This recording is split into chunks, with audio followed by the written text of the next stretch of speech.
it's working or not. It looks to be live, and yeah, I need a shave tonight because I can see all the bumps and blemishes now. Everything's in HD. Gosh, I need my hair doing. Yeah, but now I'm in focus and you're not. It must be some sort of union rules. Only one person's allowed to be in focus at a time. Yeah, so we've had to default and go to non-focus. It sucked all the focus out. Yeah. Good evening, everybody. I'm focus. They're not. Oh, I am now. No, we are now. There they are. No, I'm not. I have it always. Good evening. Good evening. Welcome to a Monday night, a special Monday night, because I'm in focus. And I really need a shout out to a good friend of mine, Mr. Fox Wolf. Thank you very much for this wonderful piece of kit. I pointed to it. Can you wrap it down there? Because what have I done now by unleashing this on the internet? Yes, look, I could go all the way. Look, don't worry, I can still go out of focus quite easily. Yay! Just so you all feel at home, but you can also see me up close. Oh. Bizarrely, the cameras Ted got now is the one I've had for about 2 years, and within 2 days, Ted had figured out how to get the controls on the fly that I'd never figured out. So now we can do crazy stuff like that. Now we figured out how the Zoom works, so we'll be doing things like that. No doubt, annoying everybody for hours and hours to come. Yes. Yeah. So this video tonight may contain flashing images and things, strobe effects and nudity. Yes, we've discovered the camera can make Chris look like a potato. It's brilliant. Yeah, so a wonderful thank you to Fox for this wonderful piece of kit. I was speechless when the box arrived, and I didn't expect it. I thought he was sending me a gunpla, so I hid behind the settee for 2 days. Every time the postman came, but yeah, I eventually wrapped it. So hopefully I'll be in focus and in HD and see all the blemishes. I will be honest. I was watching a video that Ted had done. I'm like, I can't do this anymore. He's going to get into 1080p in a modern camera. If it kills him, I'm just. Yeah, the thing is the cameras I had was 1080p. It was just they were pretty rubbish. Yeah, what they were meant to do. They were all right for live streaming. Yeah, I think they're all right for talking to the grandkids in America or something like that. Space. But, yeah. But I think Tony Blackville actually says, "Oh my God, is that what you look like?" It's like when the lights come on at the disco and you're like, "Oh God, I didn't know I was dancing with that." Oh. Yeah, so yes, so Tony Blackwell says, "Where's the real Ted?" Yeah, it's me in HD. Right, yes. Good evening anyway. Welcome to the live stream from eModels, eModels.co.uk, where anything can and usually does happen. Yes. That's if I remember to do it anyway. So apart from actually talking about model making and stuff, because that never usually happens. Yeah, we can talk about model making. However, we must.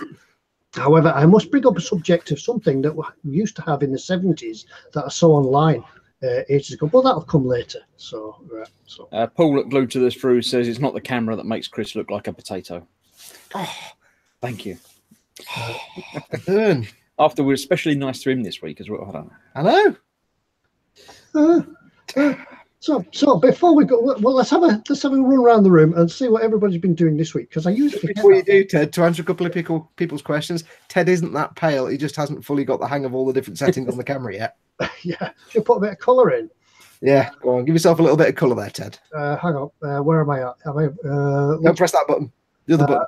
Colour intensity, is that the one? Okay, yeah, turn it one way. Actually, maybe Ted is that colour because his puffing's nice and colourful. Yeah, down a bit, Ted. Down a bit, Ted. Oh God, he's got sunburn. Down a bit. Down a bit. Drop your white balance a bit. Or up your white balance a bit. Give that a go. Yeah, how's that?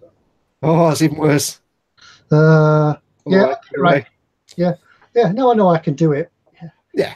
He's still. Philip Rhodes says surely 4K is now the thing. So yeah. You've entered just as we go into the other side of the generation. So. See, I can do all that as well because I can do things like go wah with my colour intensity. Or I don't know what that did because I can't see myself. Let's have a look. White balance. Now I'm in the Arctic. Blue. Yeah, that's a nice shade of blue. Yeah. Yeah. No, I know it's wrong. Didn't do anything. Oh well. Yeah, I know it's wrong because Seaguard's got a bright orange beak. So, yeah. Well. Yes. Welcome to eModels, partnered with the Audio Video Club. I've knackered my settings now, so no mind. Well, I've messed everything up. I don't know what to do it now. I've made a sacrifice for the greater good. Yeah, maybe I should press the default button, but then I'll look cold and grey. Never mind. Yeah, I'll have a bit of suntan tonight. Right, where were we up to? Who have we got in, Ted? Who have we got in? Let's have a look who we've got in. Yeah. Scott Sutherland, he was in first tonight, I think, unless somebody's disappeared on the top. Now then, there's a shout out because I understand. Hang on. It's birthday week. What we're doing? We've got a coach party in from Runcorn. Yeah, we're going to start to have an eModels birthday celebration, whatever it is. If you're celebrating something, got to email it in to me. I will give you a shout out on the eModels web stream. Yes. So, or if you just want to shout out for your significant other, better half, somebody, your mate, your friend, or your dog, or the bloke next door that you think's a bit ropey, but you don't really want to talk to him. Yeah. So you can encourage that. You could encourage them to watch this. Hey, watch these guys on here, and then we'll shout the name out.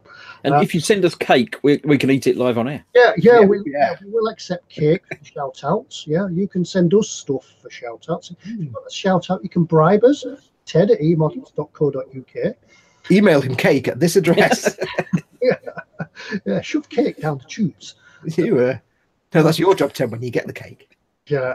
Anyway, it's a shout out for Scott Sutherland because apparently it's his birthday on Tuesday. Happy birthday, Scott! Happy birthday to you. We can do this legally now. Happy birthday to you. Happy birthday! Please all join in. Happy birthday, Scott! Happy birthday to you. Yeah. See, there's no copyright. And many more.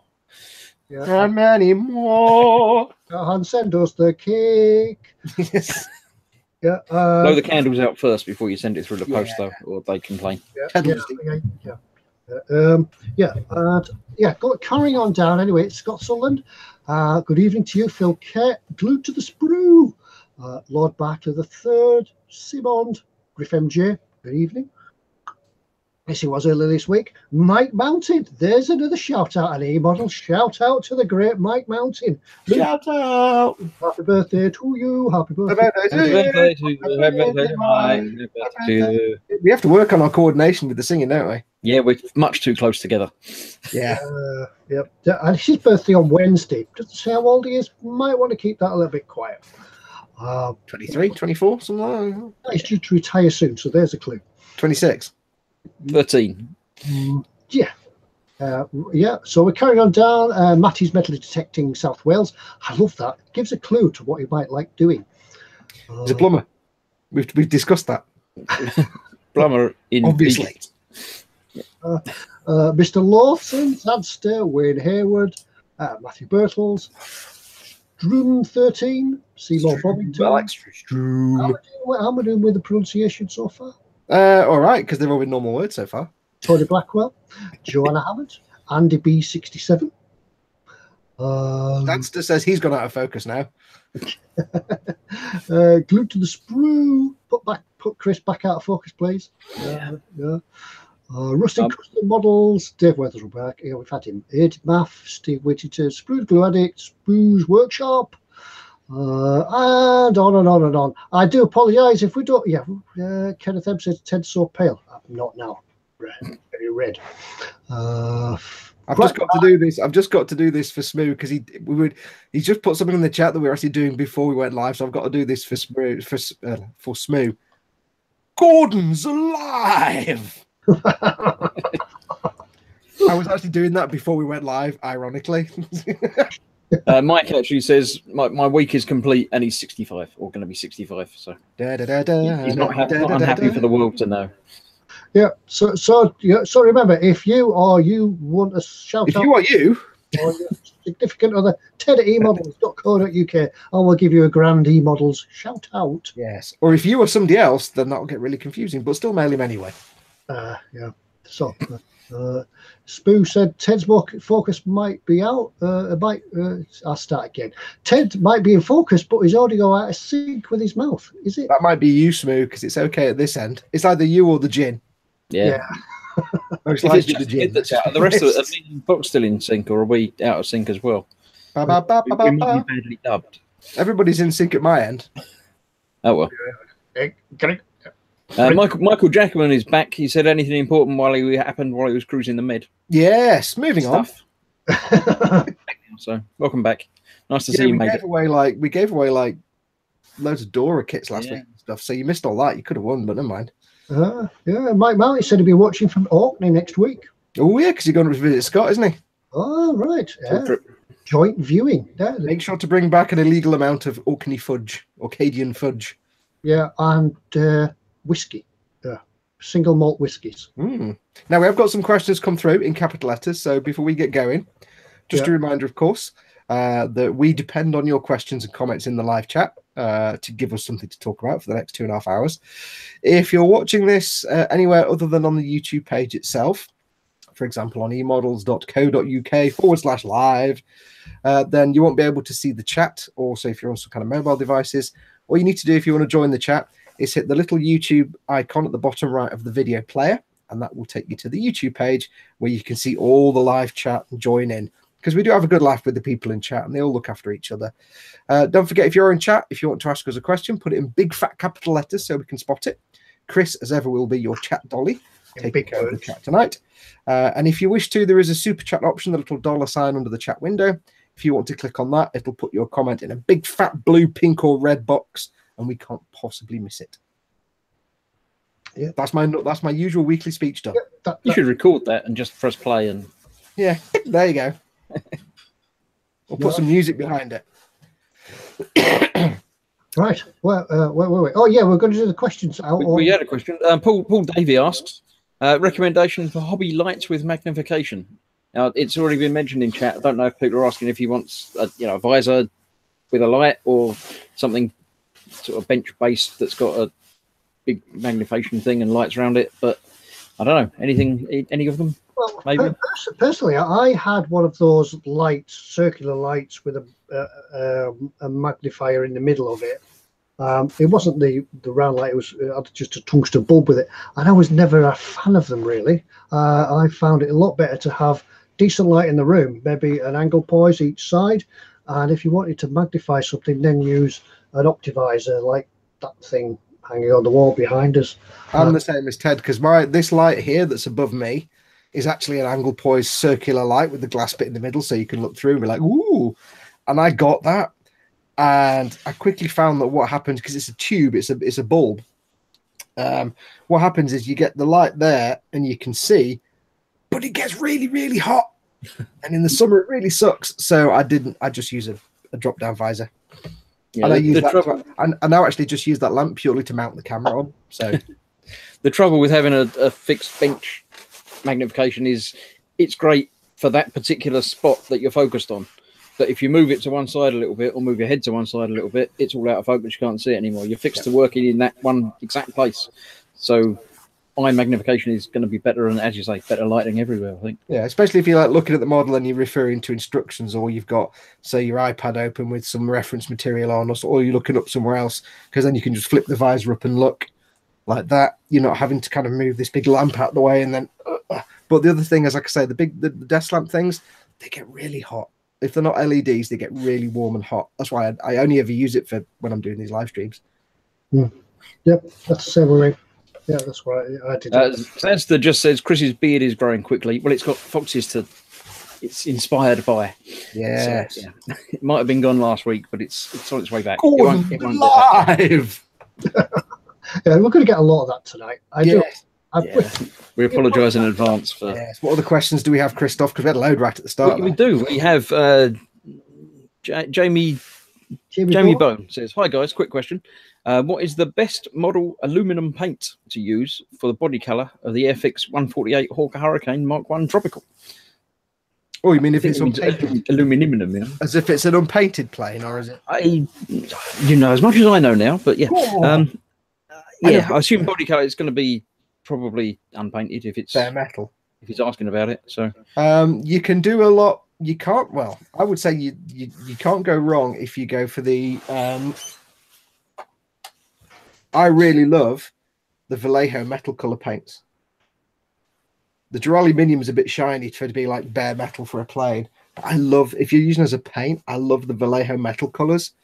If you want to go an alternative route, of course, you've got C1 Metalizer, which is a buffing powder, which may be a bit too shiny when you apply it, but you can either Apply it, because you're supposed to apply it over a matte black coat. So you could use, I find it works really well with the Ultimate Modeling Products Gloss Black Primer.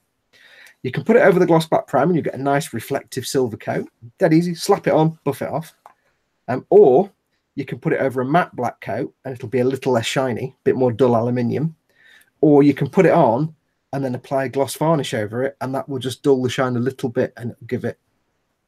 And one thing I have found is if you put this on a model, I did this on the engine bells on the Eagle. I painted the engine bells, the thruster bells, Ultimate Primer Gloss Black. I applied this straight over the top, so it's nice and reflective and shiny, like just turned aluminium.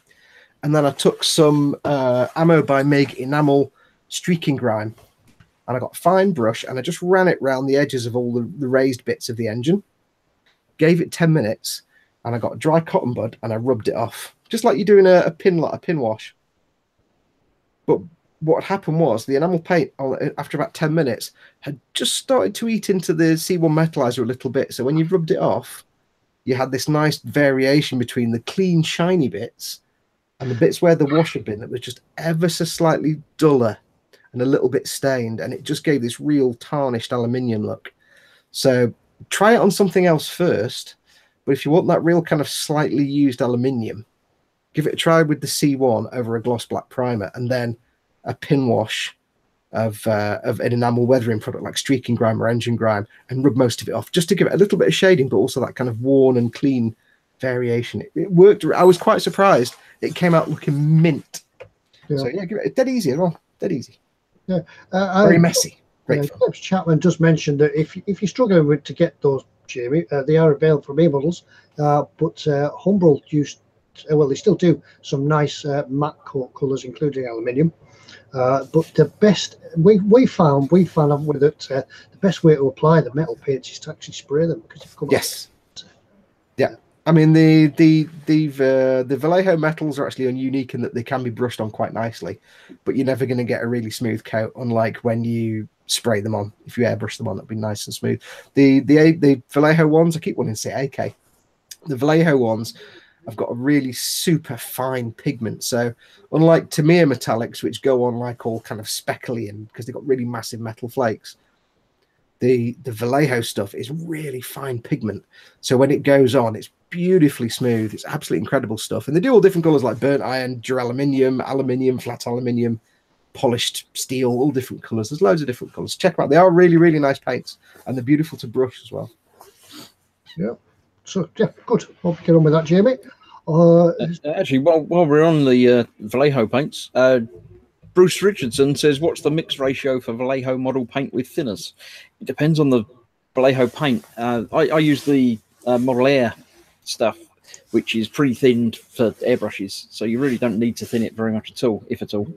But the normal non-air versions, I don't know personally, but they would need thinning if you're going to airbrush them. But and once again, it comes down to what thinners you're using as well. I used, I've got the Ultimate Airbrush Cleaner. No, that's the cleaner. I've got the thinner, airbrush thinner. If you're doing that, if you're using that, I think Vallejo, I'm just trying to see the chart that comes with it. Yeah, you can thin Vallejo Model Air for about 20%. Model Color, a little bit more, 70%.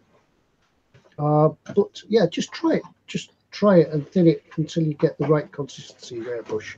The thing to keep in mind is as well that most of us will shy away from saying it's this percent or that percent, because it can vary from not only brand to brand but color to color in the same brand. So you get 2 Tamiya paints or 2 Vallejo paints or 2, you know, two Humbrol paints, 2 different colors from the same manufacturer. They can require different amounts of thinning because the pigments are different densities in different colors. So for example, with Tamiya, you need to thin the metallics more because they're denser. They've got more metal flakes than compared to the normal colors. The golden rule of thumb is don't worry too much about the specific percentages. Just try and aim for the consistency of thin milk, of skimmed milk. So quite thin, but not completely watery. And then when you spray it, if it's going all splattery, you need to put your pressure down. Is that right? Yeah. Put your hang on. I get confused now. If it's either going to be spidery, so it goes everywhere, like in a spider pan, that's too thin. So you need to drop your pressure down. If it goes all speckly and dotty and you've got like, it's not very smooth, then your pressure needs to be higher because the paint's thicker. So mix it to about the consistency of skim milk, then do a little test spray and adjust your pressure based on whether it's doing spiders or fuzzy, speckly spattiness. He says it's model game paint. Vallejo game color. I would assume so. That's again, just go for consistency of skim milk and adjust your pressure accordingly. Or we do a little test spray on a bit of paper first. Griff MJ says airbrushes can make the mix ratio vary as well, depending on different nozzles and different nozzle size. Yeah, and it depends on your airbrush and your compressor and the hose and how long the hose is. So there's so many things. Get it like skim milk, spray a test spray. If you get spiders, put your pressure down. If you get dots and spatters, it's too thick, put your pressure up. Yeah. Tony Blackwell says just mix your paint with skimmed milk. Yeah, or just drink the milk and then... Just drink the milk. Just drink the milk and then pay somebody else to make the model. Brilliant. Yeah. Well, just milk's drink nice. I like milk. Just drink gin like I do, and then who cares? Everything works perfectly. Who cares? The driver's choice. The questions are certainly coming in tonight. There. Oh, good. Now I'm going to answer this question, but unfortunately, Smoo doesn't win the sweepstake because I think we've been going more than 12 minutes anyway. But it doesn't count if somebody asks me a question about Gundam. So nobody wins the sweepstake. Stream says, Fox, have you seen Gundam Build Divers? And if yes, what did you think about it? Not yet. I loved Gundam Build Fighters. I really liked Gundam Build Fighters Try. I haven't yet watched Gundam Build Divers. I will do at some point. Oh, is that a film? Is that a film? No, it's an anime series, Ted. It's a Gundam anime. Gundam's anime. It's a cartoon, Ted. It's a cartoon. Yeah. I thought it was about a kid. No. Gundam anime, Japanese stuff. I need to go onto Gundam Info and watch it when it's on in English and not in Korean. Totally Scale Model says, hi guys, are the eModels mugs in stock yet? We haven't heard, have we? No, we haven't heard. Yeah, I'm sure James will mail me when they are in stock. If anybody out there is still waiting for a mug, they're probably not in stock yet. Put your names are down on the winners list. Yep. And we'll get them out to you as soon as we can, because I'm waiting for one as well. Yeah. You've already got one. Yeah, I've got one. Yeah. Also, as well, we haven't had word yet that they've got any stickers in. Ted hasn't received any stickers yet. No, I haven't. So, despite all the hints from last week, I haven't got any stickers yet. I suspect Pete Mate wasn't watching on his 700-inch kitchen TV. Yeah, he must have been out in that little 3.5 foot dinghy again. You know, I mean, it's like, we turn up on a Monday night, and yet the boss just. Yeah, well, that's why he's the boss and we're not. Yeah, that's true. That's true. Damn. But yes, so we'll still do sticker giveaways tonight, but we'll. However, there is still time. There's another week before I send them out, and your previous winners, I have got your envelopes here with your names on, just in case you qualify for another sticker. I could shove a sticker in, and then I'll get them all sent out on the end of the month. Yep. For those that don't know, Ted does a monthly run to the post office because it's 3,000 miles away. Yeah, it's always in the wrong direction to the way I'm going. And I never pass a post box on the way to work. Yes. So right, where else were we? Chris, what's the scale of that R2 dome behind you? Yeah, that's it's been asked and answered in chat. But you were starting to say about what we were doing all the week, so I've been doing this tonight. Yeah. What have you been doing this week, Chris? Going back to 20 minutes ago. On half scale. It's the D'Agostini part work thing. Wow. It's half size scale, and we'll have internal electronics and stuff. It's going to have cameras and microphones and projectors and things in it. If you put a hinge on the back of that, you could make a brilliant waste paper bin. Yep, it's quite substantial. It's actually an aluminium dome. It's quite heavy. Can you wear it as a hat? I've been told to wear it as a hat, and no. It's actually full of stuff inside. There's actually... Give you an idea as to the scale. That's a leg. Not a lot of meat on that leg. Yeah. That's an ongoing build. It's been going for a year, and it's got another year to go almost. So that's almost like a submarine. It's almost, yeah. But I only get parts every month for it, so they don't take very long to build when they come in. Dave Wise from Gombarka says, "But Chris, is that part 7?" I'm shaking my fist. That is part 63, I think, actually. So it's It nearly must, be, it must be quite frustrating when you're waiting for the next part, the next installment to come, so you can get on with the build, and then the installment comes, and it's a case of that's it. You know, you put pretty much. Yeah, I mean, I do it through the subscription thing, so they actually send me 4 issues a month. So you know what's more frustrating though, Ted? Having all 108 issues and nowhere to build the damn thing. That's really frustrating. Nah, that wouldn't be. That wouldn't happen to anybody, would it? Trust me. I've got the other thing I've been doing this week is I started an actual real model. It's a little truck, 144 truck, one of the Revell US Army vehicles. Ooh. Sorry, 144 scale, funnily enough. So I'm just looking around my camera just to see what's going on. Just to get back into it, I started doing one of those. So I've got that primed, and we'll get that painted up in the next few days. Because I sort of have been drifted away from modelling, but I'm trying to pull myself back in. I've got that to do, then I'm going to carry on with other things. Playing Elite Dangerous. Might have been taking a little bit of time, yeah. I want that new big, massive spaceship, but yeah, you've got yourself a Centurion now, so you just want to play this now. Chieftain. Chieftain, sorry. Get it right. And on that note, we might as well carry on this theme. What have you been doing this week, Fox? Apart from this week, or rather last week, I have been mostly. I finished off the figures for the eModels build, and now we've actually got working focuses on our cameras. I can show you what they look like a bit better. Not much better, but oh yeah, you can focus. Sort of. So we have a number of dudes. One, we have a dude to go on the gun. The lighting's a bit shoddy, apologies. We have dude with a Voxcaster. We have... It's just a radio, isn't it? Yeah, it's a radio. We have a dude with a heavy flamethrower to you and me. The commander dude that's facing the wrong way, that goes in the top of the vehicle. We have the sniper. Die Sniper gefahren with the camouflage cloak, yeah. So they've all been done now. Episode 5, which is the painting of those figures, went up a few days ago on the eModels channel. So it's up now. Go and watch it. I did like that camo on the back of his cloak. I watched you painting that and did like that. What, that little camouflage pattern? Yeah, I was quite impressed with that. Properly on it, because it's... Yeah, it's quite good. It's about there. It's dead simple. It's just a 3-colour camo pattern, and it took me like 10 minutes. So, yeah, if you want to know how to do that, it's dead easy. You just need a brush and a paints, and that's it. Let me put myself back in focus. I was going to say you're out of focus now. Yeah, Fox, not out. Fox is out of focus. That video's done up. And then this weekend, I spent some time on my own Warhammer stuff. And you can see there's a collection of dudes down here, maybe. I built myself 15 Tempestus Scions. And I have to say, for those of you who know your Tempestus Scions and your Warhammer, I was going to make my army mostly Tempestus Scions. Now I know that their arms are split into 2 different parts. I'm not making my army mostly Tempestus Scions because it's a right pain in the bum.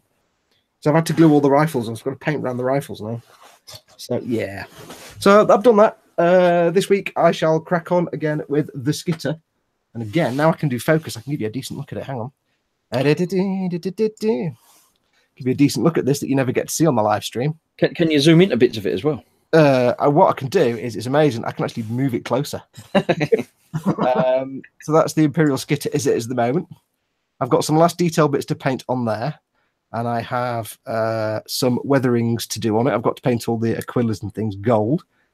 And then once that's done, this week, it's onto the diorama, which I still haven't figured out what I'm going to do yet. Yeah. So stay tuned for the finishing up of the vehicle episode in the next maybe week or so. So if you have any ideas what Fox could do as a diorama, send them to ted@emodels.com. I've kind of got some ideas, but it's going to be simple as possible. Yeah, he might mix and match some ideas. Yeah. Cool. Yeah, so the thing is, because it's going to need to be a fairly large diorama because it's a vehicle in 5 or 6 figures. But the problem then is if I make it a big diorama, but make it really complex with like loads of foliage and hills and rocks and scenery and stuff, they'll just disappear into the diorama.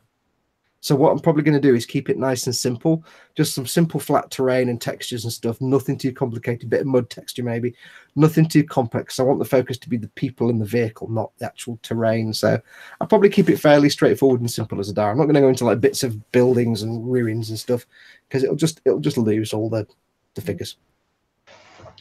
Cool. What have I been doing? Well, what have you been doing, Ted? What have you been doing, Ted? Well, I've had a bit of a time out this week. Justify yourself. Have you been bored? Have you been naughty? I've been getting on with the crew for the submarine. And I found that if I get everything sort of prepared at home, I can actually. When are you going to send some of your figures to us to paint? Yeah, I must do that. Yes, I forgot. Yeah, I'll admit it. I forgot. So I found that if I get everything prepared at home, I can, during some downtime at work, I could get some flesh tones added and put on. So that's what I've been mostly doing. However, things have been going ahead with the house. Today we signed the contracts. So the house is now filling up with boxes. Excuse me. And you may see there may be a different look behind me next week, as I'm going to have to start packing the workshop up. Have you been able to make sure that all the movement will occur between a Tuesday and a Sunday? Yeah. Well, I did mention that to the solicitor. Have you got broadband installed already and waiting? Yeah. She said, when would you like to move? After the broadband goes in, please. Yeah, Tuesdays. She said, oh, Tuesdays? Is that because you're doing the live stream on a Monday? Yeah. She knows. Well, you could start moving at 11 o'clock on a Monday night. Yeah, that's it. Yeah, get the removal guys round. Yeah, so. In fact, what she really said was, "Oh, you've got the live stream on Mondays. It'll be inconvenient for Fox and Chris, so we'll move you in on the Monday." Yeah, about right. Yeah, have you got broadband sorted out? No, we no. So that'll be me and Chris then. Just go and knock on the neighbour's door and ask for their Wi-Fi password for no specific reason.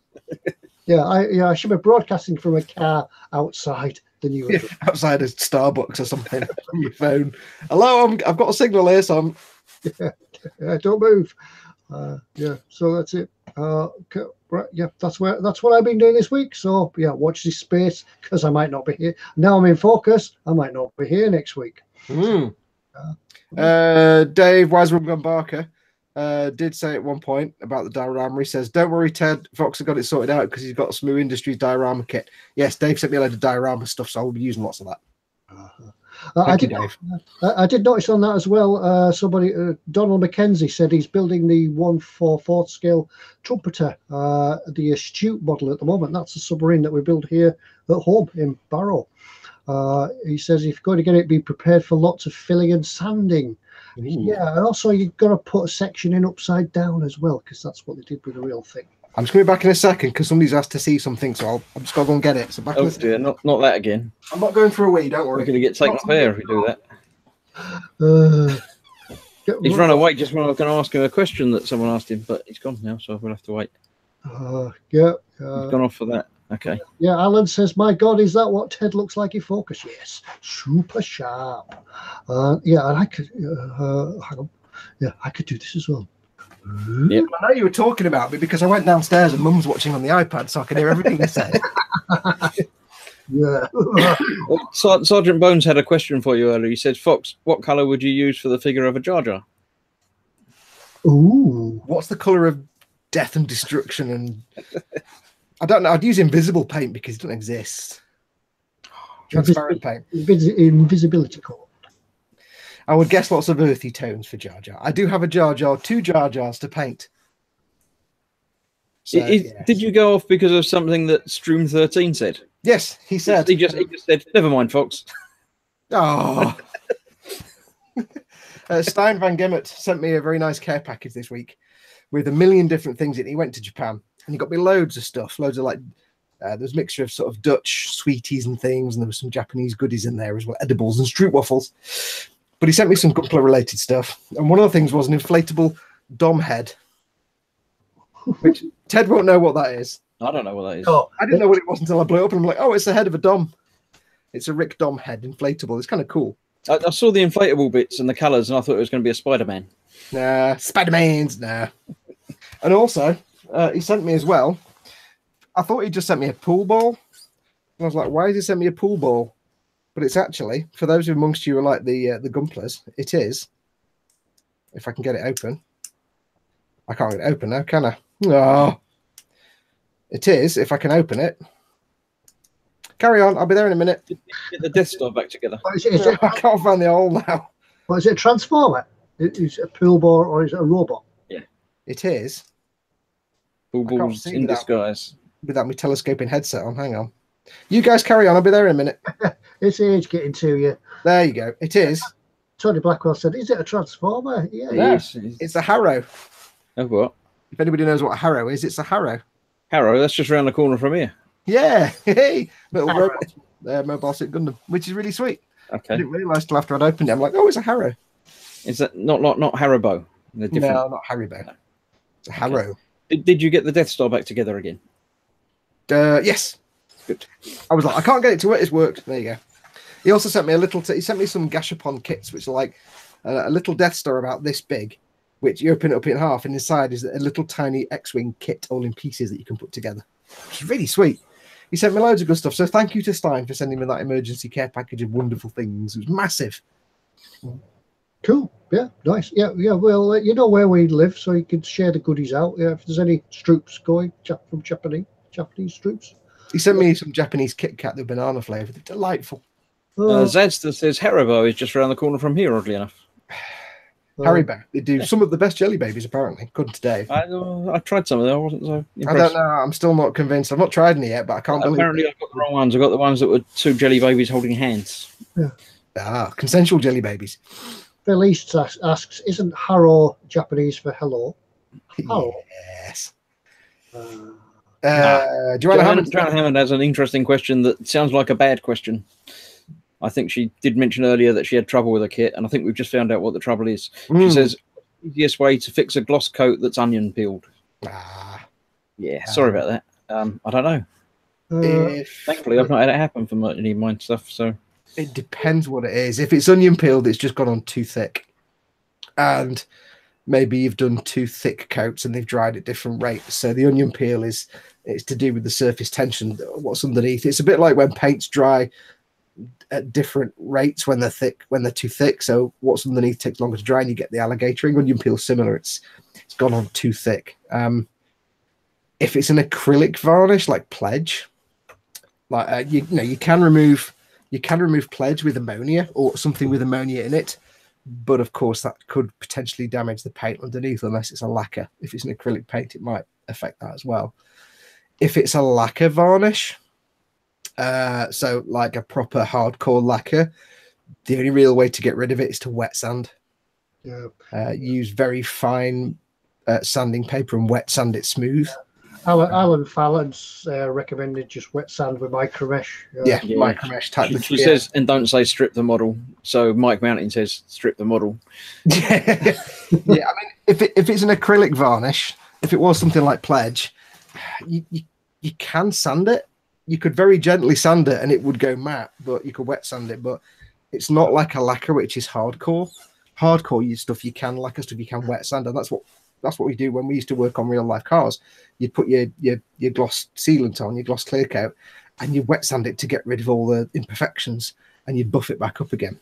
If it's an acrylic like Pledge, though, you might need to strip it because you could sand it a bit, but it's not that durable. So stripping the varnish off is one option, but again, with something with ammonia in it, but again, it might affect the paints. Unless you've painted it in lacquer paints, in which case they'll be fine. You might end up stripping it back. Now, if it's onion peeled and it's due to it drying at different rates, is it better to leave it to make sure it's all properly dried before you try and sand it down? Yeah, you want to sand down a hard bit and then get to the gooey center. Yeah, if it's an acrylic, you want to leave it for a few days. If it's a lacquer based varnish, you want to leave it for about a week. She says it's all acrylic all the way. She says. Okay. Yeah, you want to leave it for a few days. Don't do anything yet. Yeah, give it maybe a week just to be sure. I mean, give it a try wet sanding it. Get yourself some of the very fine, I think they're 3M, the micro mesh little round things. They're designed to go on small polishers. They're really fine mesh discs. It's a bit like sandpaper, but it's actually a mesh pattern that's designed to abrade the surface. Get them wet, soak them through, and you can either just apply them and just sand them just as they are. So you get your gloss surface and you're just very gently abrading it in circular motions. Or you can use some kind of polishes. If it's thick enough, you might be able to smooth it flat and get rid of all the orange peel and then use a polish of some sort to bring the shine back. Effectively what a detailer does on a car. You sand it, you wet sand it to remove all the imperfections, and then you get a machine polisher and you machine polish the car back. It's a bit more risky on an acrylic varnish because they're not that durable, but it's worth a try. So I'd definitely give it a go. Alan's got the right thing there. It might just be wet sanding it. Yeah, but don't be thinking of being tempted to shove something in your Dremel or anything like that if you've got one of those type of things. I think they have you on a duck because you could end up burning the varnish as you try. I mean, if you've got a Dremel that can go very, very slowly once you've wet sanded it, if you've got one of the little fluffy sort of buffing things that go on the end and it can go very slowly, that might be an idea just to try and buff it back again. Yeah, it's worth giving it a go. If it's on thick enough, it might take to some very gentle wet sanding. Make sure you just get really fine, like, I don't know, I'm going to guess maybe 2000 grit, 1500 grit, micro mesh 3M pads or discs. I think Alan does cars, so he knows probably a bit more about it than I would, so it might be worth having a chat with Alan. Basically saying use a micro mesh, and it takes time, but it's worth it. Yeah. But for things like, if you need any polishes or compounds, I say pick Alan's brain because Alan will know. Or Smoo, I think, does the same thing as well. So Alan or Smoo are probably your chaps to ask. Yeah, drop those chaps a line. They'll help you out, I'm sure. Yeah, she says it's gloss for the decal layer. If it's a matte model, you could just gently sand it. If you're not bothered about it not being shiny, you could just gently sand it. Mm-hmm. I put some decals on a Millennium Falcon once, and they came out crinkly, so I just sanded them. Was it just the cockpit? No. So if you've not put the decals on yet, you could just sand it because it's going to sand matte, but if it's going to be a matte model anyway. Right, hopefully. Alan says no Dremel, a bit of hand warm water with a drop of washing up liquid. Yep. Don't Dremel it because you'll end up sort of. So, you'll burn it. So. Yeah. So unless it goes at such a slow speed that it's going like that, it's not really worth the risk. But again, if it's not meant to be a shiny model and it's just a matte, it's just a gloss coat for decals and it's going to be matte at the end, it doesn't really matter if you don't need to then polish it back up. You could just micro mesh it to smooth it out, and it'll be a bit more matte anyway. Yeah, or weather it. Just weather it. Yeah, just weather it. Weathering comes. Slap some mud on it. Slap it on. And then just when you are applying gloss coats, just make sure to use nice thin misty coats. Build it up in thin mist coats. Don't just do what Ted does and slap it on. Yes, it's almost like we're scripted now. It's great. I just wonder what it's like in close up when you slap it on. Oh dear. It's a bit like this. Gordon's alive. I'm not going to play that game. No. Yeah. Chris Balchin said, "Please, Ted, he's eating. Those close-ups are putting him off his food. 50-inch close-ups causes aquarium fish to hide it." You know what happens when you tell a kid not to do something, don't you? Yeah. Yes. Yeah, we're going to do it all the time. All right. Well, what are we up to? Any more questions? No, that's caught up with all the questions that I've noticed, actually. So, caught up in there. We had a mad mash something that's not even possible, is it?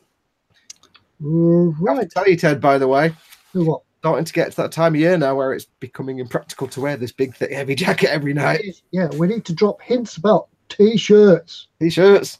Yeah, we know they don't watch the show. So. Yeah, we know. We dropped hint about stickers last week. Yeah. Maybe the yacht hasn't come back yet. Yeah, the thing is, I'll probably get a consignment of stickers attached to a dozen T-shirts. Philly says he's a fan of the Super Zoom Slap It Ons. Yeah, slap it on. I could get really close now as well. Yeah. But you can do that and then change the focus as well. Shirts. Yeah, right. Questions from the email bag. A question from Dave. Where's the rum gone back? Where has the rum gone? Yeah, I don't know, because I'd be asking the question about gin. I'd know it was you, so rum, I've got no idea. But yeah, he's obviously picked that name. So where did the rum go? I guess Dave would say to a better place. Yeah, dear Father Ted, Fox, and the fella that looks like he's far away. Can you mix to me a matte black rubber black with pledge 2 times more shine to give the correct finish for Bomber Command aircraft? Anyway, if I'm too far away, I'll zoom in. Okay. Zoom in. There you go. No, I'm not so far away. He's still very small. He's just not so far away. Can you mix it with pledge? Sorry, yes. Can you mix to me a matte black rubber black with pledge, 2 times more shine. Yes, was it to get a correct finish to on? get a finish for a Bomber Command aircraft, because I think if you look at aircraft, they're not generally always matte. They have a bit of like a satin finish. Mm. Yes, absolutely, you can. You absolutely can. You can. Well, you can mix water-based paints into pledge, 2 times more shine, or pledge multi-surface wax, whatever you want to call it. This is the stuff that me and Ted and everybody else use as a utilitarian gloss coat. So we use it for like before we put decals on, before we do washes. We don't use it as a final gloss coat because it really dries with a sort of satiny gloss. It's not a super shiny finish. You can mix it with paints and inks. In the miniature making world, a well tried and tested way of making washes is to mix pledge or clear or future with inks and acrylic paints to make washes so they have the right surface tension. You could apply it to the model with a touch of, I would say definitely you can include water-based acrylics, so Vallejo, Citadel, P67, loads of all the other water-based ones. Tamiya, I think you can, because it's an acrylic varnish. Tamiya is alcohol-based, but it might work, so give it a try. It should work, because all you're doing is you're thinning the paint a bit, but you're adding some gloss to it. It's adding a bit more gloss to the paint. So you're taking a matte paint and making it a bit more satiny. So I don't see why you couldn't. The only thing it might cause a problem is because it's Tamiya and it's therefore alcohol-based. However, you could try something like Vallejo Game Color Heavy Charcoal, which is 72155. It's very similar to rubber black in that it's not a black color, but it's a kind of bluey dark gray. So you could try some of that stuff. That is water based and that will mix perfectly with the pledge. But I think you should be able to do the Tamiya. Give it a try. Try it on some spare. I don't think it would separate out with any problems because you can thin Tamiya paints with alcohol. You can use water. So give it a try. 50-50 on it for Tamiya paints, but other paints you can do, yeah. Yeah. So have a go. Let us know how it goes, Dave. Yes, but if you ever wanted to know about it, that's also how you make a magic wash, which is an old model making term from many decades ago, which is where you make, instead of going and buying a Citadel shade, you can get some ink, like normal artist ink, and some pledge / future / clear, tiny bit of ink into the pledge.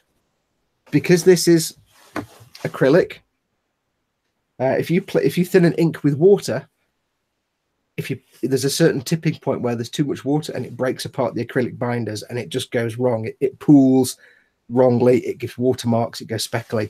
Because this is acrylic, it's basically, think of this like paint without color in it. You can thin paints and inks down with this and it won't change the way they actually react. So inks by themselves are too stark to do a wash on a figure or something like that. But you can thin it down with stuff like the pledge and they'll work perfectly. So that's also how you make a magic wash. Make your own shades. Good. Yeah. So let's know how it goes. Right. Another question from the eModels mailbag is from eModels mailbag. Yeah, we need a catchy theme tune for that, don't we? I've not got my keyboards anymore, Tim. Yeah. The eModels mailbag. It's a bit like Vision On, isn't it? And now we'll go over to the gallery. Wait, you just say Vision On when everybody else remembers it as Tony Hart? Yeah. You've just shown your age there. You've gone back to the days before colour and everything. Well, now we'll go across to the gallery to have a look at your pictures. And it was here is little Timmy Smith studying colour in black and white. Yes, that's it. We should have a little theme for the eModels mailbag. Yeah, don't forget, if you can't get in, if anybody's watching this on a different platform and you can't get into chat, send Ted, me, an email, ted@emodels.co.uk, and it'll get in my inbox, and hopefully we'll get in time and answer your question in time before we finish. Yeah, or don't forget to click the little YouTube icon at the bottom of the player. The other side. The YouTube page where you'll see the live chat. The other side, Fox. The other, not that one. There, it's down there. No, it's the other side. Not there. That's where the play button is, you spoon. It's down there. Oh, hang on. Am I backwards? Yeah, you're the camera. Is it there? It's there. I'll do the way around. No, do both. It's down there. Somewhere down here. Yeah, somewhere in the bottom of the screen. Yes. The Triple says Fox's beard will show how to brush paint with facial hair like this. I hate it. Have you Yeah, deliberately really. styled it to be two separate hanging bits, or is that just the way your It's face just works? the way it does it. It's because it's in the intermediate stage of wizard. I'm kind of halfway between hobo and wizard, and I'm not quite figured out which one yet. I think I know which one you're closer to. Yeah. Yeah, I'm going to plait it when it's long enough. Eh? You're going to plait the beard. What, Viking style? It's not long enough for that yet. Mm. Yeah. Rody Hobby Corner has a question. He says the normal pledge has a milky colour. Does that change the colour of the paint? No. I don't think so. I think the milky sort of disappears when it dries anyway, doesn't it? It dries clear. Yeah, Yes, if it's aqua gloss, that has a milky colour as well. Yes, and I think looking at the consistency of this and looking at the consistency of pledge, it's the same stuff. If I remember rightly, the clear stuff in the old days was Future or Clear, and then became Pledge Floor Care. This is the American version, Pledge Floor Care Finish. It's now got a new name again. It's like Pledge Floor Polish Floor Finish Care Floor something. I don't know. They change the name every 5 minutes. And the US version's always been Clear. When they brought it to the UK, it was Pledge Multi-Surface Wax, and it had a different smell, and it was opaque. It was that milky colour. And if I remember rightly, it was some EU requirement that it couldn't be a clear liquid because kids might think it's water and drink it. Although making So they made like it milky. Yeah, making it look milky doesn't really change that. Plus, it smells like floor. But so we got the slightly milkier one. It wasn't quite as good as Future or Clear, but it was okay. It still dries gloss. It still dries clear. So if it's the milky one, it's the EU version, which has changed again now apparently. So remember though, we don't advocate you using it for your final gloss coats. yes. Use some just for your utilitarian all over working sort of coat. Yeah. Yeah, the only time you'd ever use this as a final gloss coat is if you want a particularly satin finish.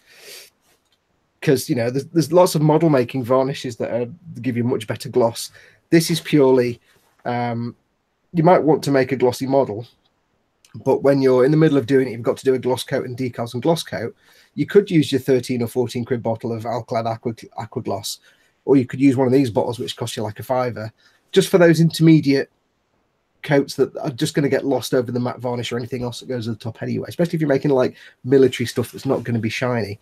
There's no point using your quality model making gloss when you can just use some of this. It's absolutely fine. It gives you a smooth gloss coat, and like I say, it's also handy for making washes and shades, and it's got lots of other applications as well. So there you go. There's several comments in the chat saying that your beard is quite Wookiee-like at the moment.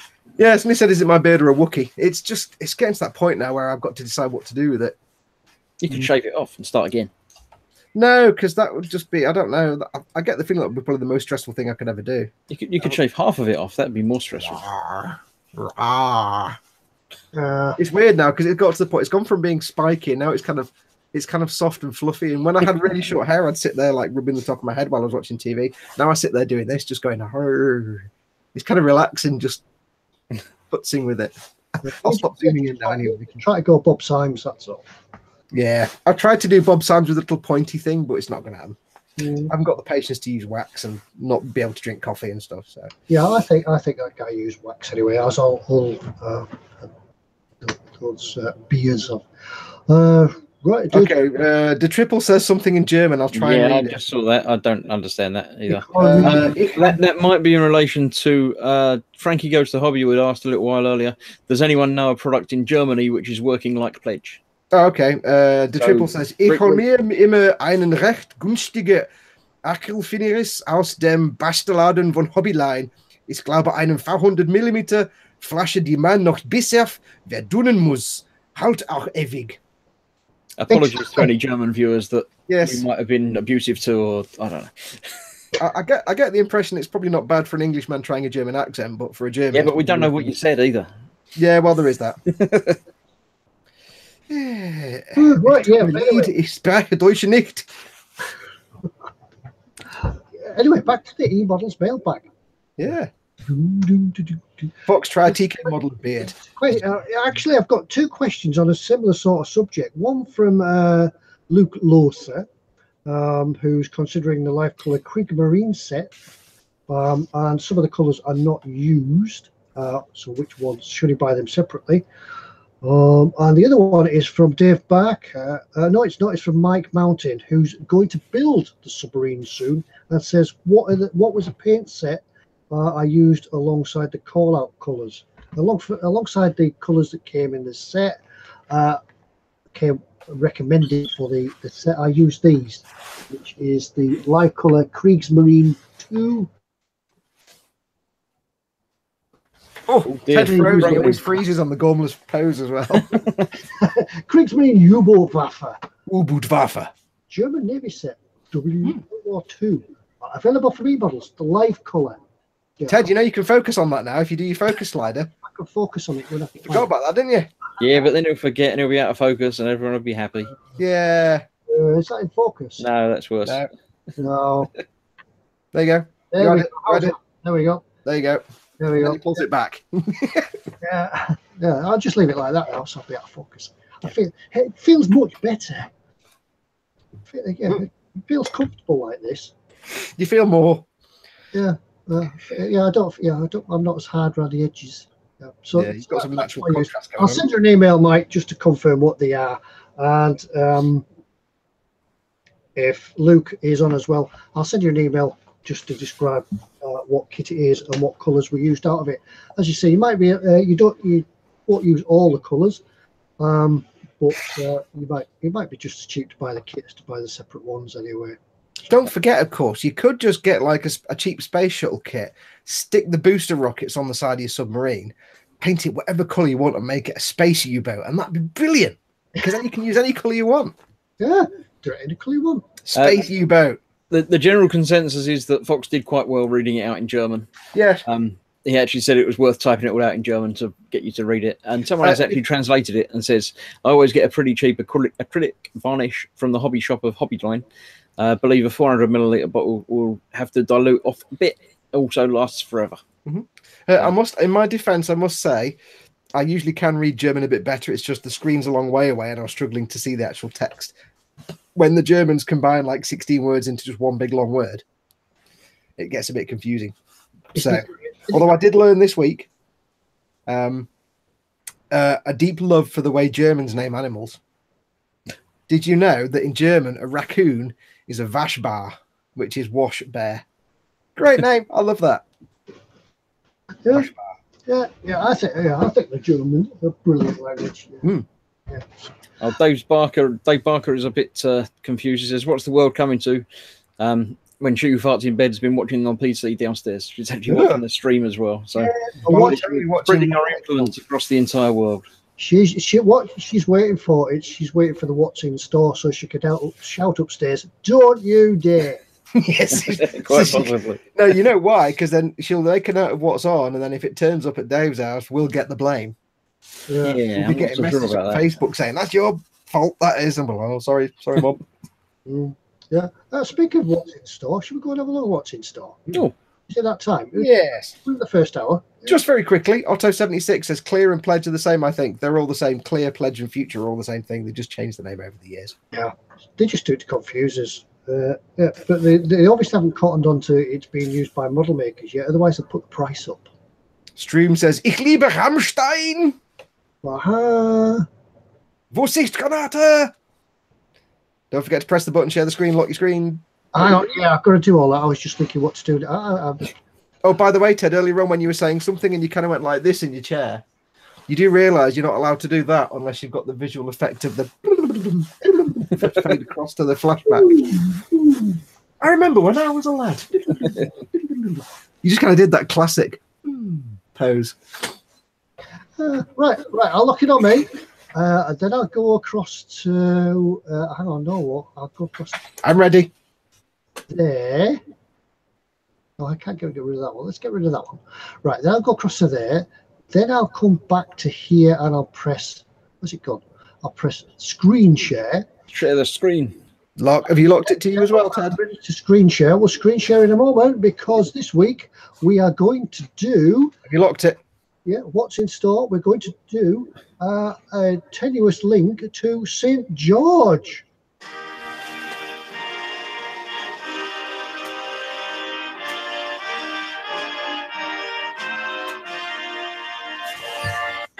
Well, Can't be done. Yeah, if you didn't know already, for us in the England, it's our patron saint's day, St. George. So I thought we'd do some really tenuous links because I googled St. George. Well, I put St. George into the eModels search engine. I didn't come up with anything. Yeah, we learned tonight that we chose the most unlinkable subject ever for the what's in store. Well, you say we chose. Yeah, by we I mean Ted, but made the effort to actually find some really Don't tenuous blame links. me. You told me to do it. You came up with the theme. So yes, we by God did we find some very tenuous links. Yeah, well, here's one to start off with. The least tenuous of all of them. The Red Cross of St. George on the medieval Knight Crusaders from Caesar Miniatures. These are 1/72 figures. Nice for tabletopping or anything, dioramas. Or if you've still got your castle that you had when you were a kid. I always wanted a castle when I was a kid and I never had one. My mate had one. I was like, I hate you. Did your dad not make you one? Everybody's dad made them a castle. No, I didn't. My dad didn't make stuff. He wasn't creative at all. He drew me a picture once. Yeah. My dad used to put shelves up on the wall and they'd be like 90 degrees the wrong direction. So I inherited my dad's DIY skills. Yeah, well, if you've still got your castle, you could build these figures and put them in it. Because yeah, you remember when you had your castle and you had your knights in shining armor, then you had a member of the 8th Army. Yeah, and a tank. And a tank. Yeah, and the tanks would attack the fort with it being defended by the knights. And yeah. Because when I grew up, basically, didn't you know that MG42 squads were part of, like, ancient medieval castle fortifications? Of course they were. There's always a guy with a bazooka if you watch your old-timey knights and armor stuff. Yeah, there was always a bazooka carrier and an MG set. Yeah. And there was probably a spaceman of some sort, because there always was. There was an astronaut in the tower. Yeah.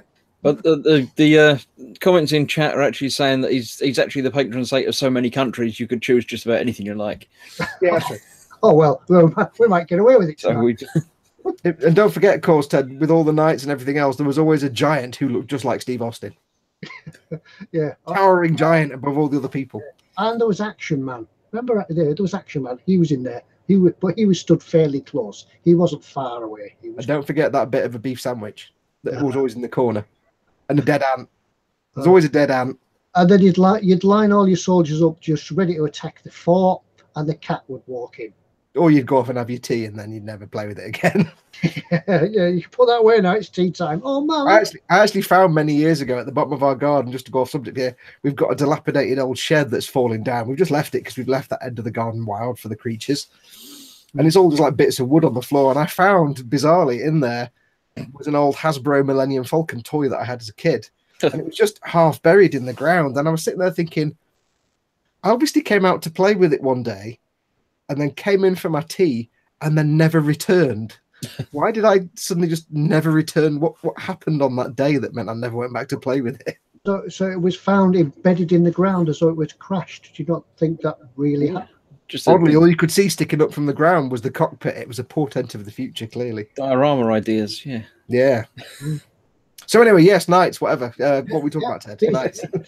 So that's the medieval knights. We thought it was quite good because he had a red cross on his shield. Tis but a flesh wound. Tenuous link to St. George. You get some good practice with your metallic paints doing those. Yeah, the next tenuous link, carrying on from the red cross, is tenuous link. Tenuous link is the M792 Gamma Go. It's an ambulance. Ambulance.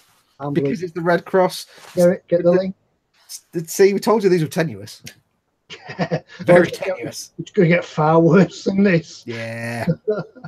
But Tamiya. Who could go wrong with a Tamiya kit? Yeah, 1/35 modern armor. Yeah, rather sweet. It's a kind of interesting little funky thing as well. Yeah, it's quite nice. It almost looks like it's a trailer, doesn't it? But are you sure it's not a trailer? Is it? Let's have a look. Could be a trailer. Yeah. Could be like a hitch job, couldn't it? It's definitely attached, didn't it? So yeah, it seems like you can make it as an ambulance or a carrying device of some sort. Yeah, sort of a troop carrier type thing. Or once again, loads bags of detail from usual sort of stuff, included with the figures in it as well. I'm guessing this looks American. Yeah. From the guy there, or is it Japanese Ground Defense Force? What did you say? JGS DF. Yeah, it looks to me like a trailer. It looks like a trailer. Yeah. Yeah. Yes. Sergeant Bone says it's a great kit, the Gamma Goat, but a horrible vehicle to drive in reality. Yeah. Do you know the one thing I've learned about Tamiya models? One day, next time you're driving your car, try having your arm in the position that most Tamiya vehicle drivers are in, like that kind of position on your steering wheel. Not very comfortable. Well, he's not driving. He's talking to the guy standing next to him. Drive like that. He's talking to the guy standing next to him, looking out the window, isn't he? He's like, oh yeah, check out my ride. He's Yeah. getting the hydraulics going so he can pump it up and down. Like that. Tony Blackwell says, "Why is there always a figure pointing?" Yes. Ah. It's over there. Because they're always asking for directions. Yeah. Where to? Yeah. I don't. Where am I going? I don't know. You look like you were built from Tamiya. Yeah. So that's the next. That's a tenuous link there with the red cross.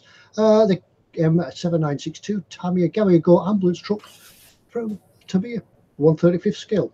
And So you thought that was tenuous. that was tenuous. Yeah. If you think that was tenuous, here's the next one. King George V. That's the nearest thing we could get to George. The 1700 British battleship, Second World War, famous. King George. I was racking my brain to try to think where this fought at. I think it got sunk. See, they fought at sea, Ted. Yes. Yeah, they get in trouble if they try and fight on land. Yes. Yeah, but for many of you ship modelers out there, I think this comes in two versions. It comes as the waterline model, and I think it also comes as a.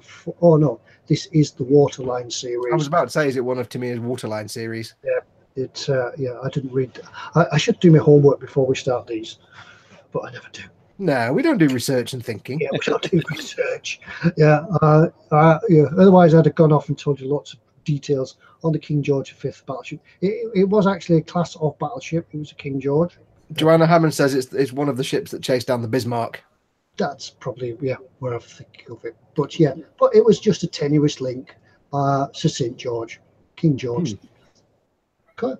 Right. Let's close that screen. Let the tenuosity continue. Right. Next one. I don't know what's coming next because I've actually forgotten now how bad it I got. remember that one. All right. Yeah. Now this is a real tenuous link. The 1/72 scale Saturn V with Skylab. I think we've had this before. By Dragon. Hey. Yeah, that's been mentioned in chat a few times as why don't you just do Dragon kits? It's like, well, we do. Dragon. Excuse me, I swallowed my water the wrong way. Yeah, so I think we've discussed this before. It's going to be quite a large model. This, even at 1/72 scale, it's going to be about 4 foot tall, isn't it? I think it's about 3.5 foot. Yeah, 4 probably foot tall, even yeah. more than that, actually. Oh, I swallowed my water the wrong way. It went down the wrong hole. What scale is that, Ted? 1/72nd. Second, yeah. So I think the 144 version is about 3 foot tall, so Yeah. it's going to be 6 foot tall, maybe. Yeah, if you've got one of them Ditolf cabinets from IKEA, it's probably about 4. Put like one shelf in it and leave the rest. doesn't say anything about it on there. But yeah, if you built a submarine, you could bolt this to the side of it and make a space submarine. Yeah, is that right? Yeah, you could. Yeah, but that's a tenuous link. Dragon. Now then, the really, a real tenuous link next is White Knight. Yeah. Menu discipline, Ted. This one. Now we're asking you guys in chat, what is this? Because it's just an A model, 1/72 White Knight SS1. Is it the sort of thing that Richard Branson's developing to go into space? Is it just a fantasy model? Yeah, I'm not familiar with it, to be honest. I can't say we're really familiar with it. Is it a military thing? I'm not quite sure. Yeah, is it a drone type thing? So we'll just. Oh, hang on, SS1, is that not Spaceship One? So yes, it would be Branson's Virgin. Yeah, I think it's something to do with Richard. I think it is. Yeah, White Knight is the delivery vehicle, and SS1 is Spaceship One. Right. I think it is. It's Branson's. It's just that down here, I'm looking at the box art now. Down here, there's like commercial aircraft, Yes, so it's White Knight in Spaceship One. Yes, so it is Richard Branson's Virgin thingy. Well, there you are then. Oh, so Before it blew up. What? Too soon? did Sorry. Yeah, it crashed and they had to rebuild it Oh, I didn't a few know. years ago. So, There's quite a lot of comments in chat concerned that your beard is trying to kill you, Fox. No, it was my beverage trying to kill me by going down all the wrong holes. right anyway, I learned by the age of 46 how to drink water, but there you go. Right, yeah. So if you want to build something unusual and probably that nobody else is building, yeah, I've got this one. And yeah. As always, don't forget, of course, that the stuff we show, what's in store, does tend to get snapped up quite quickly. We don't know whether eModels have got 1 of them, 12 of them, 3 of them. So if anything's tickled your fancy throughout the course of those, get it in your basket. What do they do, Ted? Yeah, slap it in your basket. Slap it in your basket, and don't just leave it in your basket to the end of the show, because if you haven't sold it at that point, you haven't bought it.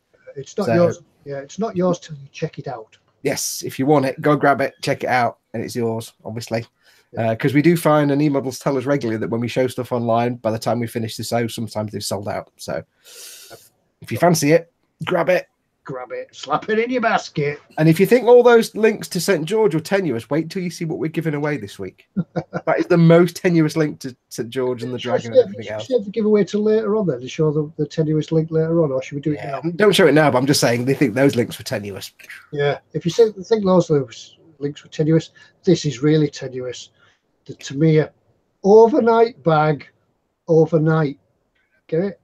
Overnight. Wait, you know what I just said? Don't show it now.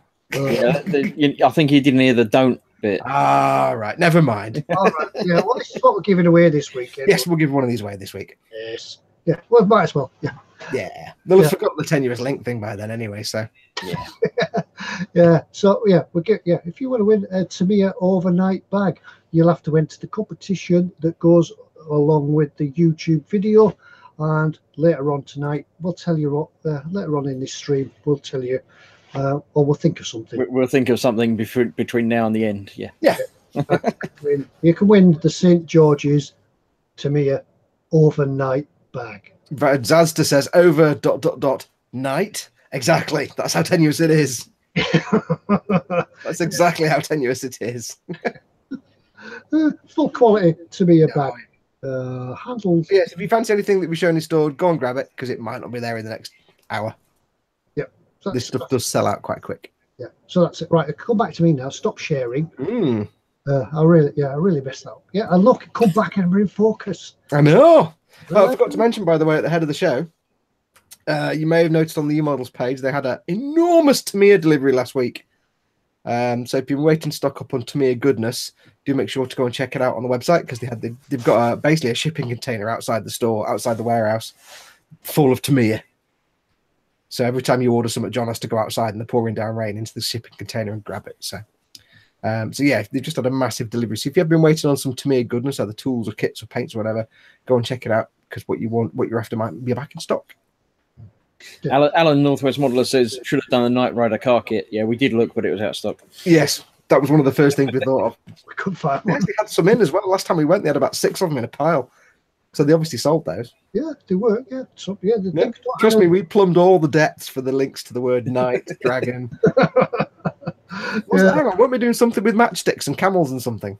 we did. I mentioned that, but obviously it didn't make the cut. We did struck out on that one. Ted, did you not do the matchsticks with the camels? I can't find it now. No, we'll do that next week. We'll do just do a search for camels.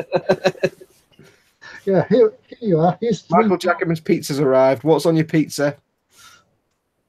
You may as well tell us.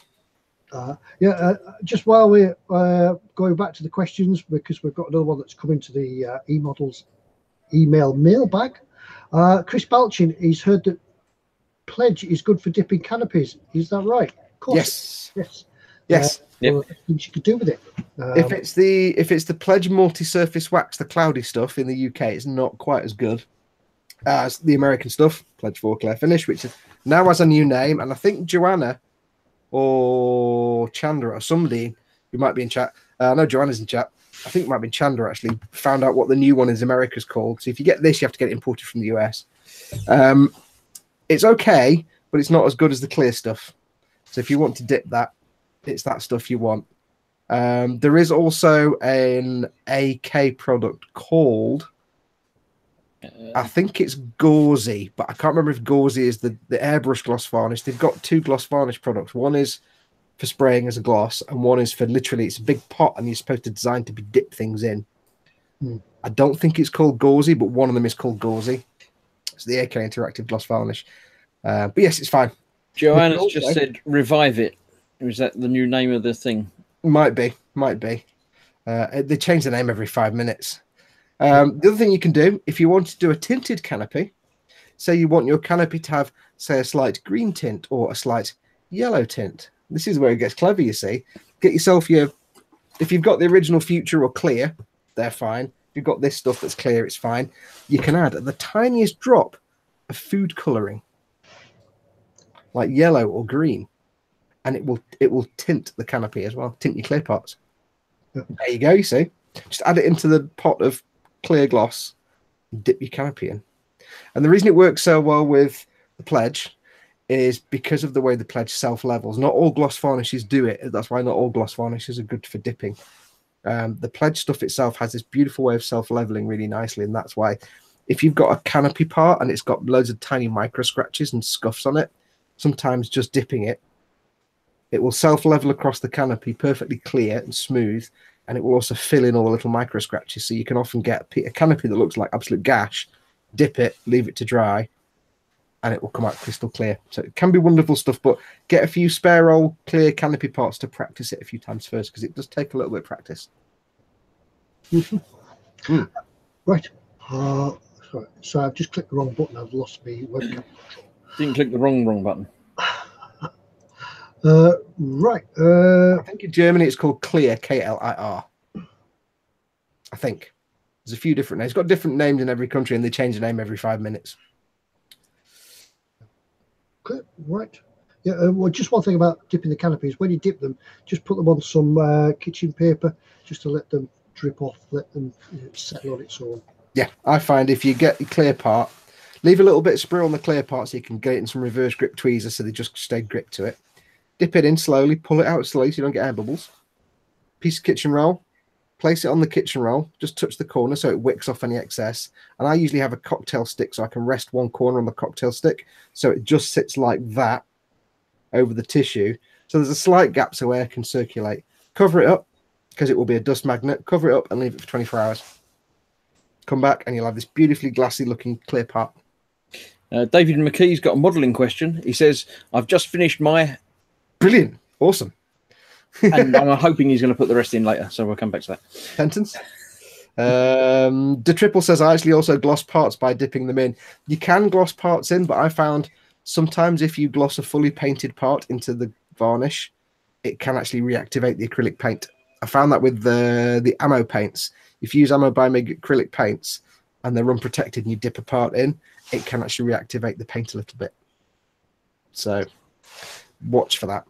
Michael Jackman says the Italeri F-35 canopy is already tinted gold. Ooh, very nice. You could theoretically still dip it just in normal uncoloured gloss if it was, say, scuffed or scratched, just to sort of clean up any little micro scratches and stuff. It would probably still work. Well, I want to know what David McKee's just finished now. Modelling question. I have finished. Might be Peter. No, he said it was a modelling question. So the murderer is. Yeah, watch next week. Dun, dun, dun, dun, dun. Yeah, have you come done back after these questions? They do that on the American murder mysteries, don't they? And the murderer was. We advert break for an advert. Yeah. Word from our sponsors. Uh, I don't know. It's obviously a very long question these time. Yeah. How long have you let them dry before overnight? Should be no problem. Wait, who left what to dry with what when? I don't know. I didn't miss that. Oh, how long have you left it to dry? Yeah, just when I dipped in painted parts, like a few days. Yeah. So it's just because you're using an acrylic varnish. Maybe it's just because it was dipping it in it. Maybe reactivated some of the colours which are a bit more susceptible. It may only be a couple of colours from the ammo range. I've never tried it after that. I thought I'm not doing that again because I thought it was being dead, like saving loads of time and being dead lazy. I'll just paint the thing and dip it in. Why not? What could possibly go wrong? The paint ran. I'm just making a note of what this week's giveaway is, because The triple says the murderer is always the beard. Yeah, Lord Barkley III says the guest star of the week is always the murderer as well. So yeah. Beard.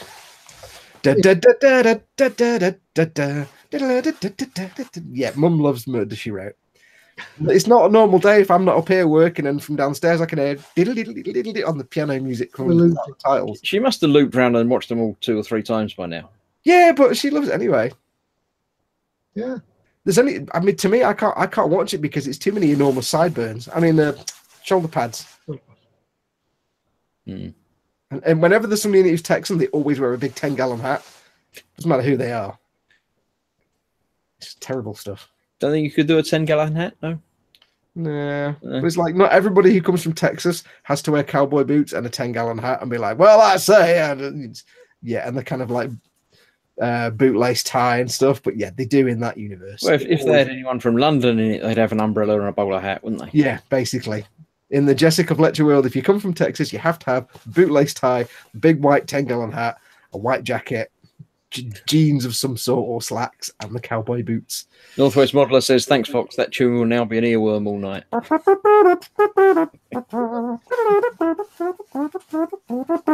Yeah, it's in my head because I've been listening to it for years. Yeah, you can almost see the credits in here, right?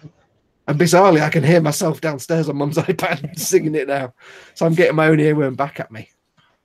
Right. What else we're going to do? I forgot where we're up to. Stream says, my mother is a fan of Inspector Barnaby. Mum does actually watch Midsummer Murders as well. Murders. And Morse and Lewis and Endeavour and Heartbeat. And what else does she watch every day? Something else. Loads of stuff. She kind of watches them all on the sort of the rerun channels. Great. Have you not introduced her to Stargate? Or I've told her I've got all 10 seasons of Stargate SG-1 on DVD. I've said, Mum, I shall bring them down. She's like, no. I said, look, you'll think. Hang on. Oh yeah, Mum's just shouted up Coronation. She's rewatching Coronation Street from 1984 onwards. I told her that she'll think Teok is a bit sexy, but she's like, no, can't watch that. Dave Barker says, hello, Fox's mum. Hello, Fox. Oh yeah, I don't know why I'm shouting that because you just said it and she's watching it. Well, Heartbeat. Did you say she watches Heartbeat as well? Yes. Which is really annoying because it's like the dialogue's really quiet, but then the music they use in the background suddenly cuts in at like 100 times more volume. It's like, Mum shouts up, hello. Oh yeah, by the way, last week we had to guess the suggestions for the Fret colleagues wedding march. She was actually watching last week, by the way. Oh right, yes. Did we get feedback as to which one she chose? She did like the idea of Stargate, and she's toying with the idea of dressing as Wonder Woman and Batman. But she doesn't get a fella to dress as Batman yet. That's because she wants the whip thing. Yeah, I think that's what it really is. Yeah. So if he gets a batarang, she gets the whip. Let's move on. Quite a good week last week, wasn't it? We had an announcement of a pending birth. Yeah. Weddings, engagementings. This week we've had birthdays. Birthdays, yes. Yeah, don't forget. Before I forget, what I forgot. Oh yeah. 76 says, is Emmerdale Farm still on? Yes, it's now just called Emmerdale, and it's all they just changed that a long time ago, didn't they? Because it stopped being about a farm. Soaps now are just rubbish. They're all just about sex scandals and like that kind of crap, and people having affairs. It's just rubbish. I don't watch them anymore. But Mum watching the original like old 1980s Coronation Street because my dad used to work on it. Mum used to work there as well. But you watch the old Coronation Street and it's actually awesome because there's such great characters. Now you watch it, it's like, oh, it's a crappy soap with just romance scandals and nonsense and nobody cares. But the old stuff, it was like proper characters and proper script writing. It was great. Sergeant Bone says you're forgetting the winner from last week. No, we'll get there. No, we haven't. We won't let him forget. He's got a note up next to where it says Monday. It says winner. Yes. Yeah. We never forget the winner, apart from when Ted forgets the winner. Yeah, that's not our fault. I don't forget the winner. I just forget to give things away. And then, yeah, exactly. Well, last week we forgot that to give a prize. We almost forgot to give a prize away and to do another competition. I've just had a text from my wife downstairs who says he needs to do a decent tune as I can't get bloody Murder, She Wrote out my head now. It's 2 people now. It's 2 for 1. Yes.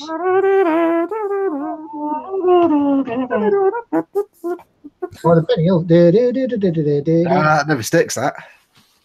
Yeah, that's another one I have to go. If you want to get rid of an earworm, the perfect cure is to listen to Herb Alpert's Spanish Flea. That will get rid of any earworm.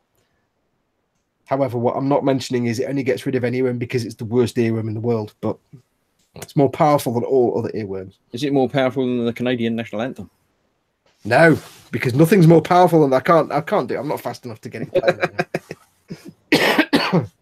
A lot of people talking about Crossroads now. They're saying you should London's bring that back. burning theme tune, says Jamie Bone, but nobody remembers London. The only thing I remember is there was a guy called Sick Note, and that's it. Sick Note and Charisma one. There was a Charisma. Not all old soaps were good, says Joanna Hammond. Crossroads. Crossroads was so bad, it was good. Yeah, that's the one where all the scenery shook, wasn't it? Yeah, and Acorn Antiques was an awesome riff on that. It was perfect. Joanna, the thingy, Victoria Wood's Acorn Antiques rip-off was just so perfectly done. No, I never watched that one. Crossroads. No, I didn't do many tea time soaps. Were they before? They were just before the news, weren't they? Yeah, they were like 6 o'clock or something, or after about 6:30. Okay. Bizarrely, when I was much younger, I used to like watching soaps, but then I say they just became like all romance scandals and nonsense, and it's like, oh, I don't care about any of it anymore. Zadster says he stopped watching Coronation Street when Jack and Vera left. Exactly, it's characters like that. They don't put them in soaps anymore. They're all made. Yeah, it's just the thing is with things like Corot and Emmerdale, the viewers believe it. Yeah, there are people out there that are just dumb enough to think it's real life, and they're like, really? I went to one of my local pubs once, and this is a true story. Not a local pub, but a pub not far away, a little country pub. And we sat. It was a beautiful day, and we sat at this table in the garden at the back. Group of about 6 of us, and the landlord comes over, and he says, "How's everything?" I said, "Yeah, the meal's fine." He said, "Just wondering if you'd be able to move to a different table." And I was like, "Why?" Because we're quite comfortable here, thank you. He said, "Well, it's one of our customers has asked for this table." I said, "Well, we've got this table." And he said, "Well, it's one of the guys that plays a character in Coronation Street. It's one of the actors." He said, "Well, it's Mr. Such and Such." I can't remember his name. I don't watch it now. He says, "Mr. Such and Such." And I looked over, and there's this guy with his little entourage of friends. And I'm like, "Oh, the actor bloke." And he went, "Yeah." I said, "Even less are we moving now. Find a different table. I don't care who he is. He's not getting my table. Bye." And this guy's face was like, and I'm like, "I don't care who you are. I'll give you the right to barge in and take my table. Go away." Is he going to pay for my dinner? Then I'm nah. Plenty of tables here. You can sit anywhere he wants, but not this one. People would say Blake 7 for dodgy sets. It's not as bad as the original Doctor Who, though, is it? No, I don't really remember too much about Blake 7. Blake 7, the props and such were so bad that they were actually making them on Blue Peter. Yeah, it's like, it's a laser gun. It's really just a small tube of acrylic, but it's a laser gun. Well, we'll make the bracelet transponder, says Blue Peter presenters. Riley says, "I ordered some pot noodles that came today. Thanks, Fox. Let you know how it goes." Cool. I'm guessing you're not a native pot noodle eater in wherever you are. Don't forget, go and have a look at Fox's video, how to eat the pot noodle properly. Yes, there is a how to make the perfect pot noodle on my channel. Rody Hobby Corner says, "Does someone know the cartoon series Baba Papa?" Yeah, we kind of had it over here, Baba, but it wasn't a big thing. We kind of had it. I remember in the sort of 80s and 90s. Was that the elephant thing? Yeah, we kind of had it in the 80s and 90s, mostly the 90s, and it is a known thing in the UK, but it wasn't a massive thing. Yeah. Right. Anyway, let's get on. Let's go give some things away. Yes. Oh, things that we haven't got. Yeah. Yeah. Let's get things away that we haven't got. Yeah, like stickers and mugs and that. And stuff. Yeah, I'll give it away. Yeah, this week I'm giving away Phil's sticker. I'm not really. Because don't forget, if you send us a question that we ask to give away a sticker or a mug, you get a sticker as well. Yeah, you do. That's provided you send me. When you send your email, send me your address as well. Yes. Yeah. Cool. We do ask people to send us the questions. And all you need to do is, I need to blow my nose. All you need to do is you need to send Ted at eModels.co.uk the question and the answer. And we will trust that you give us the correct answer because we don't do any research at all. Yeah, because every time there's a camera on me, my nose runs and goes dribbly. I don't know why. Yeah. Oh, disgusting. Right. So yes, so just mail Ted with the question and the answer, and we'll assume it's the right one. And if we ask that question, and if you want a sticker, include your name and address. Michael Jackman says that's all right. I've got a sticker and a mug. Yay! Well, as always, we'll give away stickers and mugs, and these will be for the people in the live chat. So if we said before, if you're watching and you can't see the live chat, if you're on an app on your mobile device, go to the actual YouTube page or the app. One of the two will work. If you're watching somewhere other than YouTube, like the eModels website, click on the YouTube icon at the bottom of the screen on one of the corners somewhere. That will take to the YouTube page where you can see the live chat. We will ask the question. Ted will say go and you answer. We pick the first answer that we see that's correct. Now, it's not the same way you see it. We see the first answer that YouTube received. We see them. I'll start that again. Warm tonight. Yeah, as bad as me. We see the answers in the same order, in the order that YouTube receives them, whereas you see them tailored to you. So don't worry about lag and stuff like that. If you've already got a mug or a sticker and you want another one, you're more than welcome to apply again to give it a go. If you've already got a mug and a sticker and you don't want another one, don't answer. Let somebody else have a go. Yeah, I'll shut up now. We're getting already because they're quite good. I don't know if they're right or not, but I quite like that we get answers before we ask the questions. Yeah, yes. And as Graham Presswood said, you eventually get a sticker. At the end of the month, I'll send all the stickers out. It's just that if people ask more than one question, or the win, or the answer more than one question, they can qualify for a couple of stickers. So rather than sending one envelope out and then another one, I'll keep till the end of the month, bundle them all up, and they'll all come out together. So yes, because it takes 10 weeks to get to the post office on his pony and trap. Yeah. You have to wait till the Although market. Lots of people end up watching it. There's only 100 people watch it live, so it's quite a small family. Yeah. Yes. That's why Dave's going to end up getting a sticker at some point. Like 200 stickers. Right. Yeah. Anyway, question time.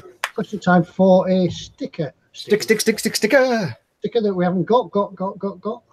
Yes, your name will go into the pile to get the stickers when we have the stickers. Pete, James. Yeah, I shall email the man in charge tomorrow, James, and hopefully he'll send me some. Did you say you have a question from somebody? Or yeah, I have a question from Philip Ramscar this week. Ramscar. And the question is a two-part question. Oh. Absolutely, yeah. And his question that he sent in, and I'm taking, as you say, we're taking that it's true. The answer is before you ask the question, a couple of people, Dead Triple says, "I just want a mug." So, have we decided what this question is for? Because they might not want to answer if it's for a sticker. No, it's for a sticker. This is for a sticker. Yeah, this is the sticker question. Sticker for a sticker. Sticker. Yeah. Right. Right. We're ready. Right, from Philip Ramscar. Philip, if you're watching, send me your name and address, and I'll get you a sticker out to you. And he asked the question, and don't answer till I say go. What was the first film ever made, and when? Go. What was the first film, and when? Go. So it's two parts. What was it? Yes. And remember, we're going off whatever he tells us the answer is. So we're asking to get the same answer as him. I remember it from my school days. Dave Barker says, "I'm still banned from stickers, but I still need one for the other cat."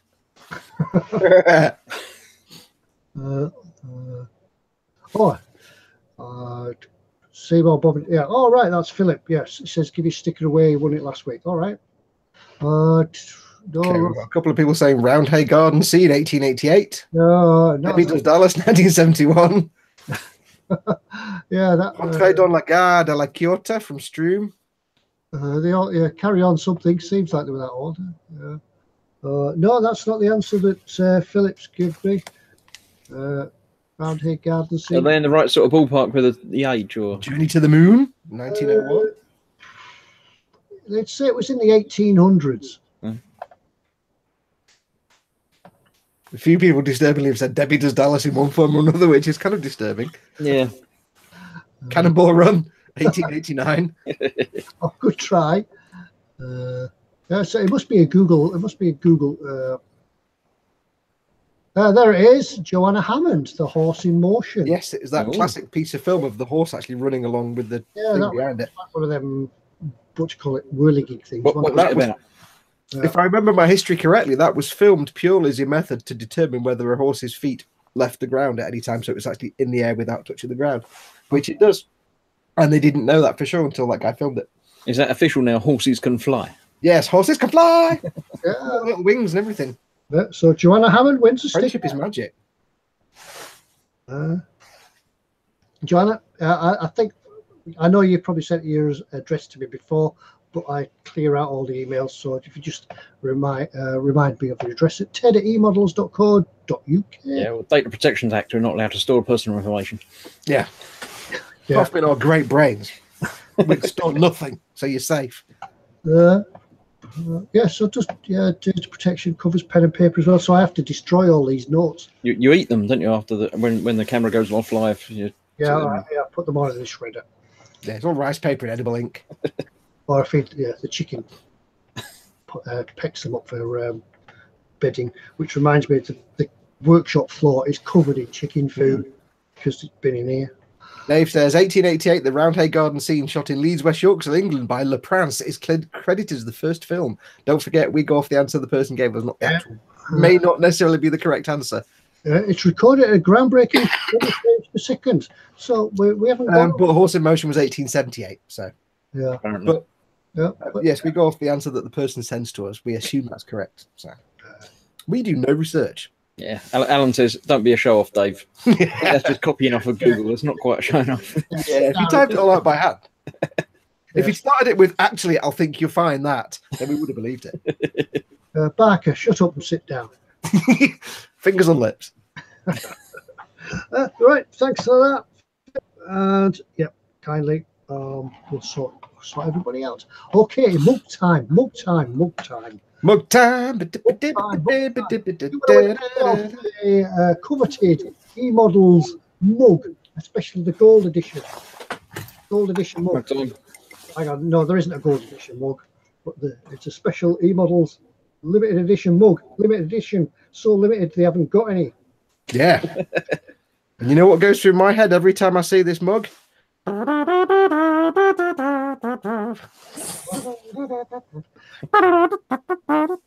just going to keep rubbing it in now till everybody hates me.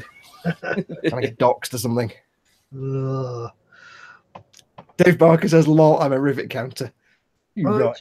Vash Bar says the triple. I love that. Vash Bar, wash bear. It's true, it washes its hand. Ted stopped. Yeah. Right, sorry, I'm just lost because I haven't got... Get the crack handle out. He hasn't got any more questions. I haven't got any more questions. I do have a... Oh. I don't mind, but you thought he would have warned us a little bit in advance that he hasn't Tell got you what, any why questions. don't I do a random question? Yeah, sorry, I thought I did have another. I did. What I'll do is in Google, I will type something in. The other question was from Philip, but I've deleted them both. Yeah, I told you I'd delete everything once we've used them for data protection. And sometimes before you've used them. Yeah. And sometimes before we use them. Yeah, okay. I've got a question.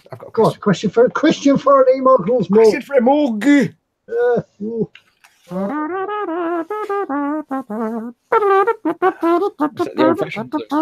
Yeah, these get pulled for copyright. These are the special 2-pint mugs. You can see how big it is. Compare it to the size of my head. Oh, wrong way. Compare it to the size of my head. Yeah, these are the special 2-pint mugs as requested by Dave. Where's the rum gone back? Yes. Right, so for this one, if you want to win yourself the eModels mug, eventually. Yeah, eventually. If you've already got a mug, you're welcome to have another mug. Just make sure to answer the question. If you don't want another one, don't answer the question. I'm going to ask you a question. When I say go, answer the question. Fastest finger first. Can't think of another word with F. We all know, this is not related to anything.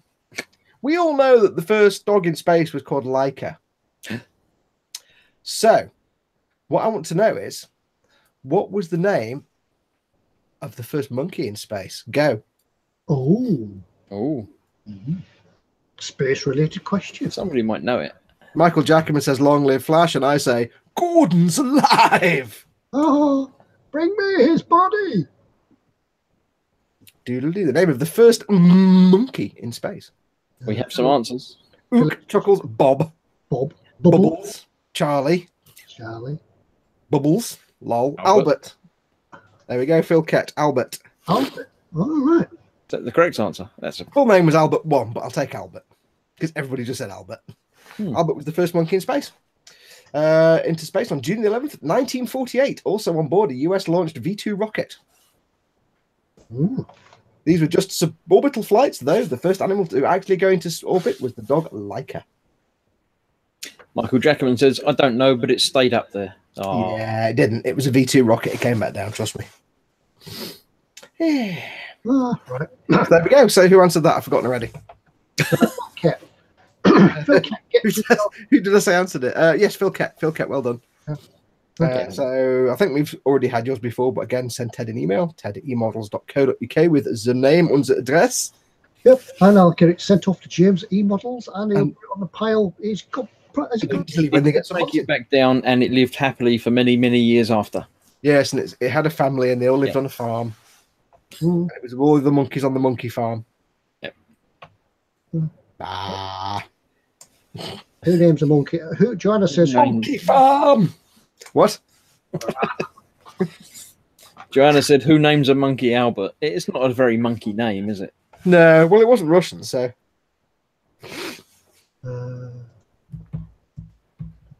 Right. No, sorry, I'm just trying to play around with my camera, but it's.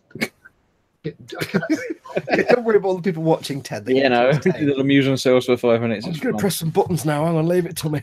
Oh, right. So, yes, that's the giveaways. That's enough monkeying around. Right, so, Ted, because you've probably forgotten, I'm sure you have. Should we tell people who won last week? Yeah, I wrote it down. Yeah, I don't mean you're going to remember it. Did you delete it? I haven't scribbled it out yet. You may have rubbed your arm across the whiteboard. Screen share and show you what we've got to win last week.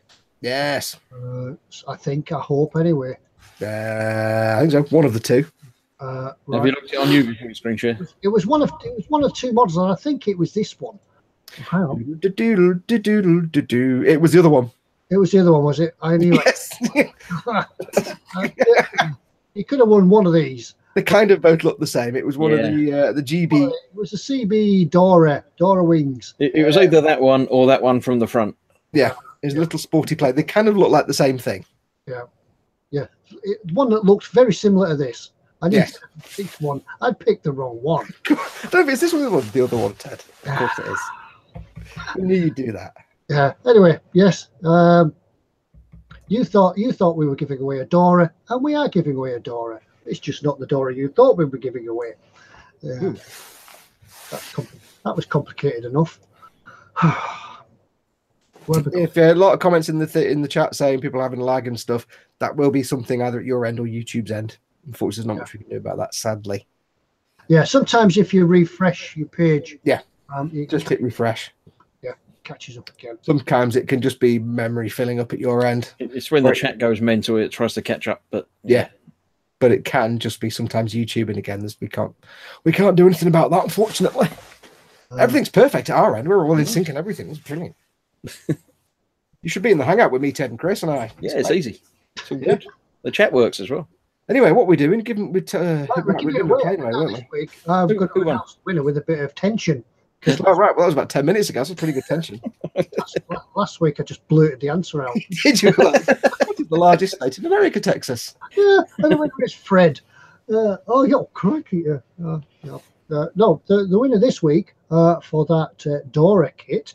Yes. Yeah, well, I promise it's not the Dora that you think you're getting. Another Dora. Yep. It was comment number 13 this week. And whoever that was.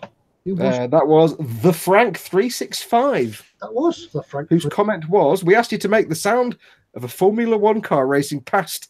And his answer was, who is Dora? Yeah. So there you go. So the Frank 365, drop an email to ted@emodels.co.uk with your name, address, and your phone number. in case you're outside the UK, so we can make sure it gets to you. We'll need your phone number for the courier in case you're not there when he tries to drop a parcel through your door. So name, address, and phone number to ted@emodels.co.uk, and we'll get that on the way to you. I did have a thought. We said God, that they weren't. We said they weren't watching last week because we mentioned about getting stickers and they didn't send any out. Maybe they were watching, but have we actually heard from him? Did he have heart failure when we said we were giving away the Dora? Yeah, it could be. You see. We haven't actually heard from him since. Because I'm pretty sure when we said today we're going to give away a Dora, I might have heard the sound of distant crashing plates. Yeah. Yeah. So you never know. Yeah, Mrs. Pete comes in and says, "Hey, do you know what they're giving away?" Or he's there and he's. Or in fact, no, knowing Pete, mate, even if he wasn't watching, he'll be there. He'll be doing something. He'll be like, "Wait, my antenna are twitching. Wait, Someone's mentioned Dora. Someone's mentioned Dora. We've either sold it or something's gone wrong."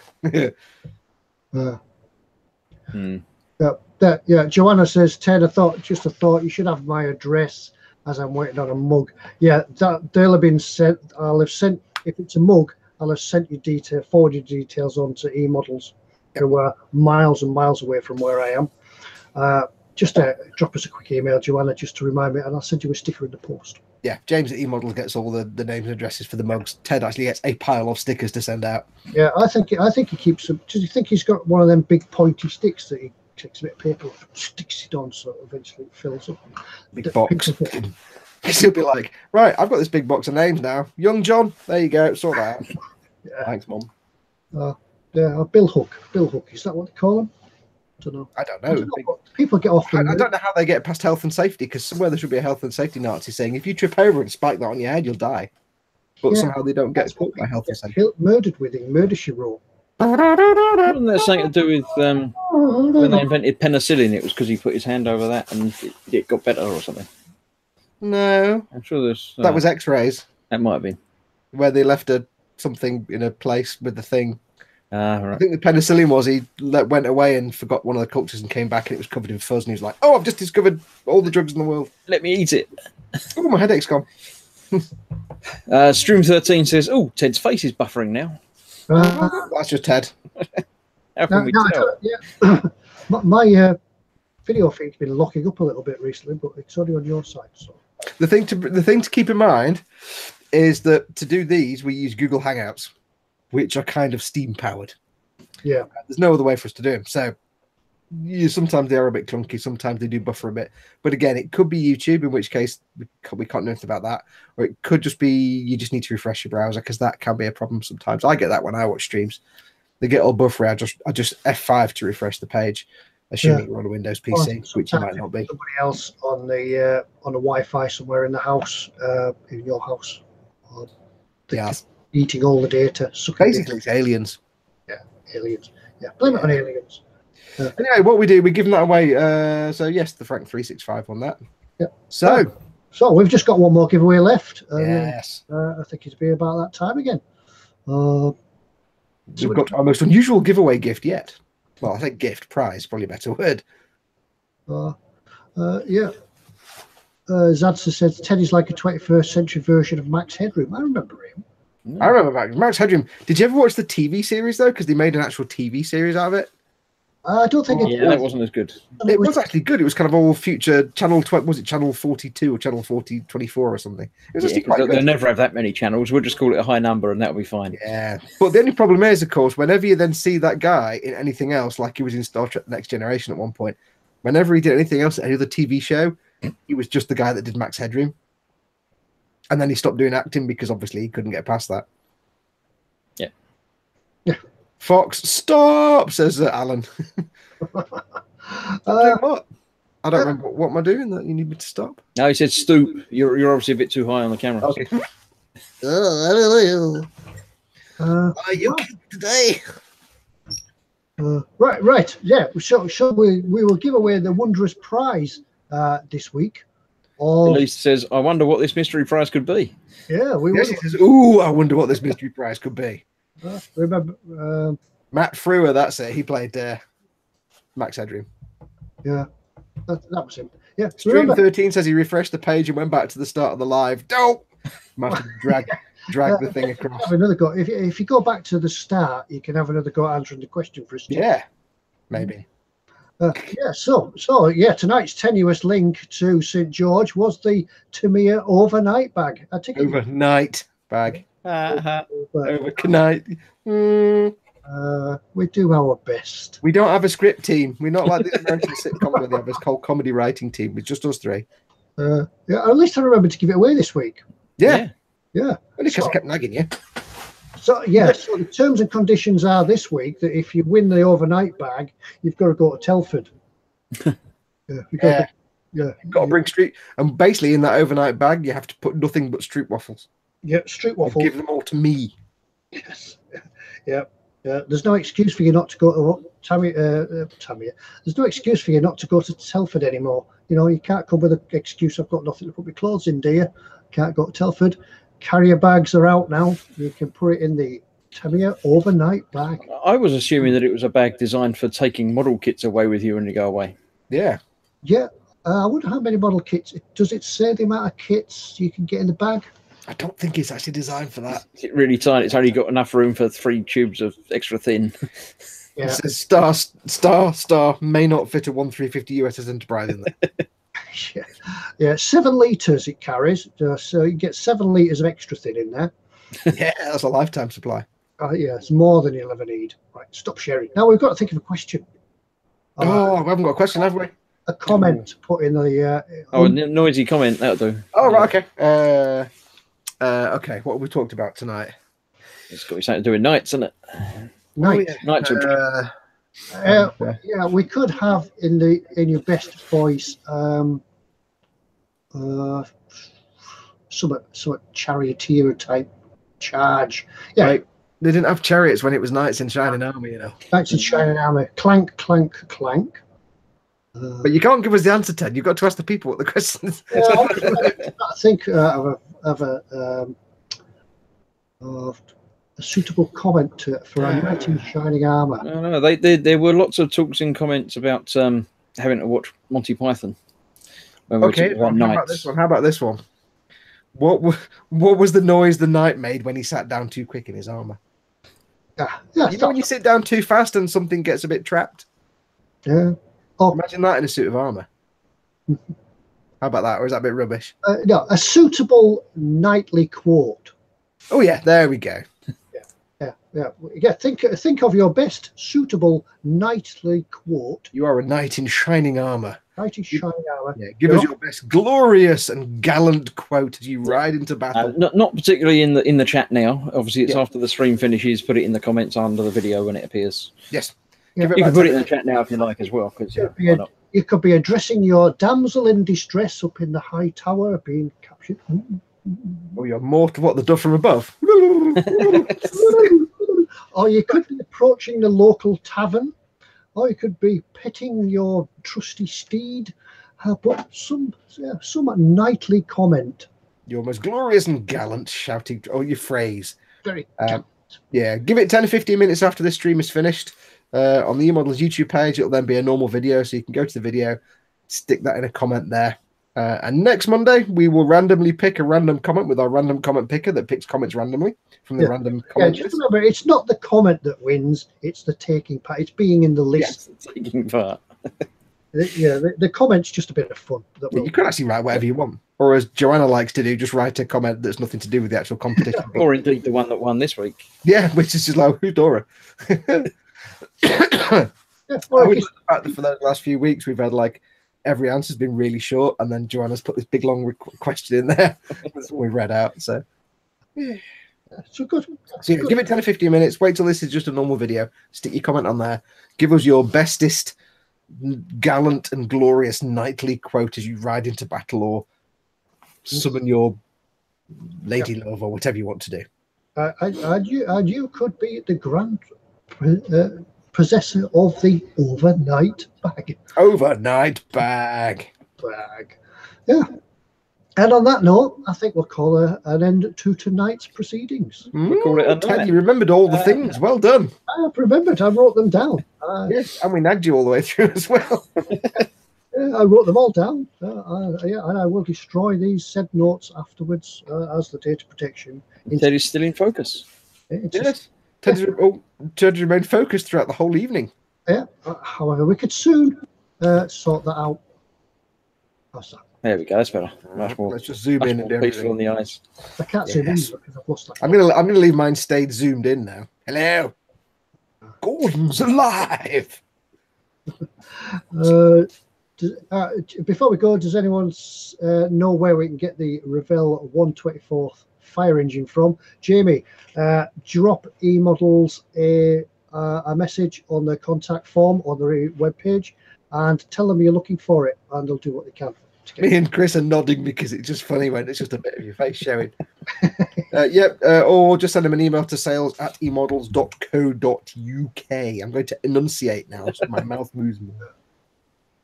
So that's it. Yeah, that's it. Right, we'll leave them two out of focus or zoomed in and focused. I don't know why I'm doing all that with my mouth.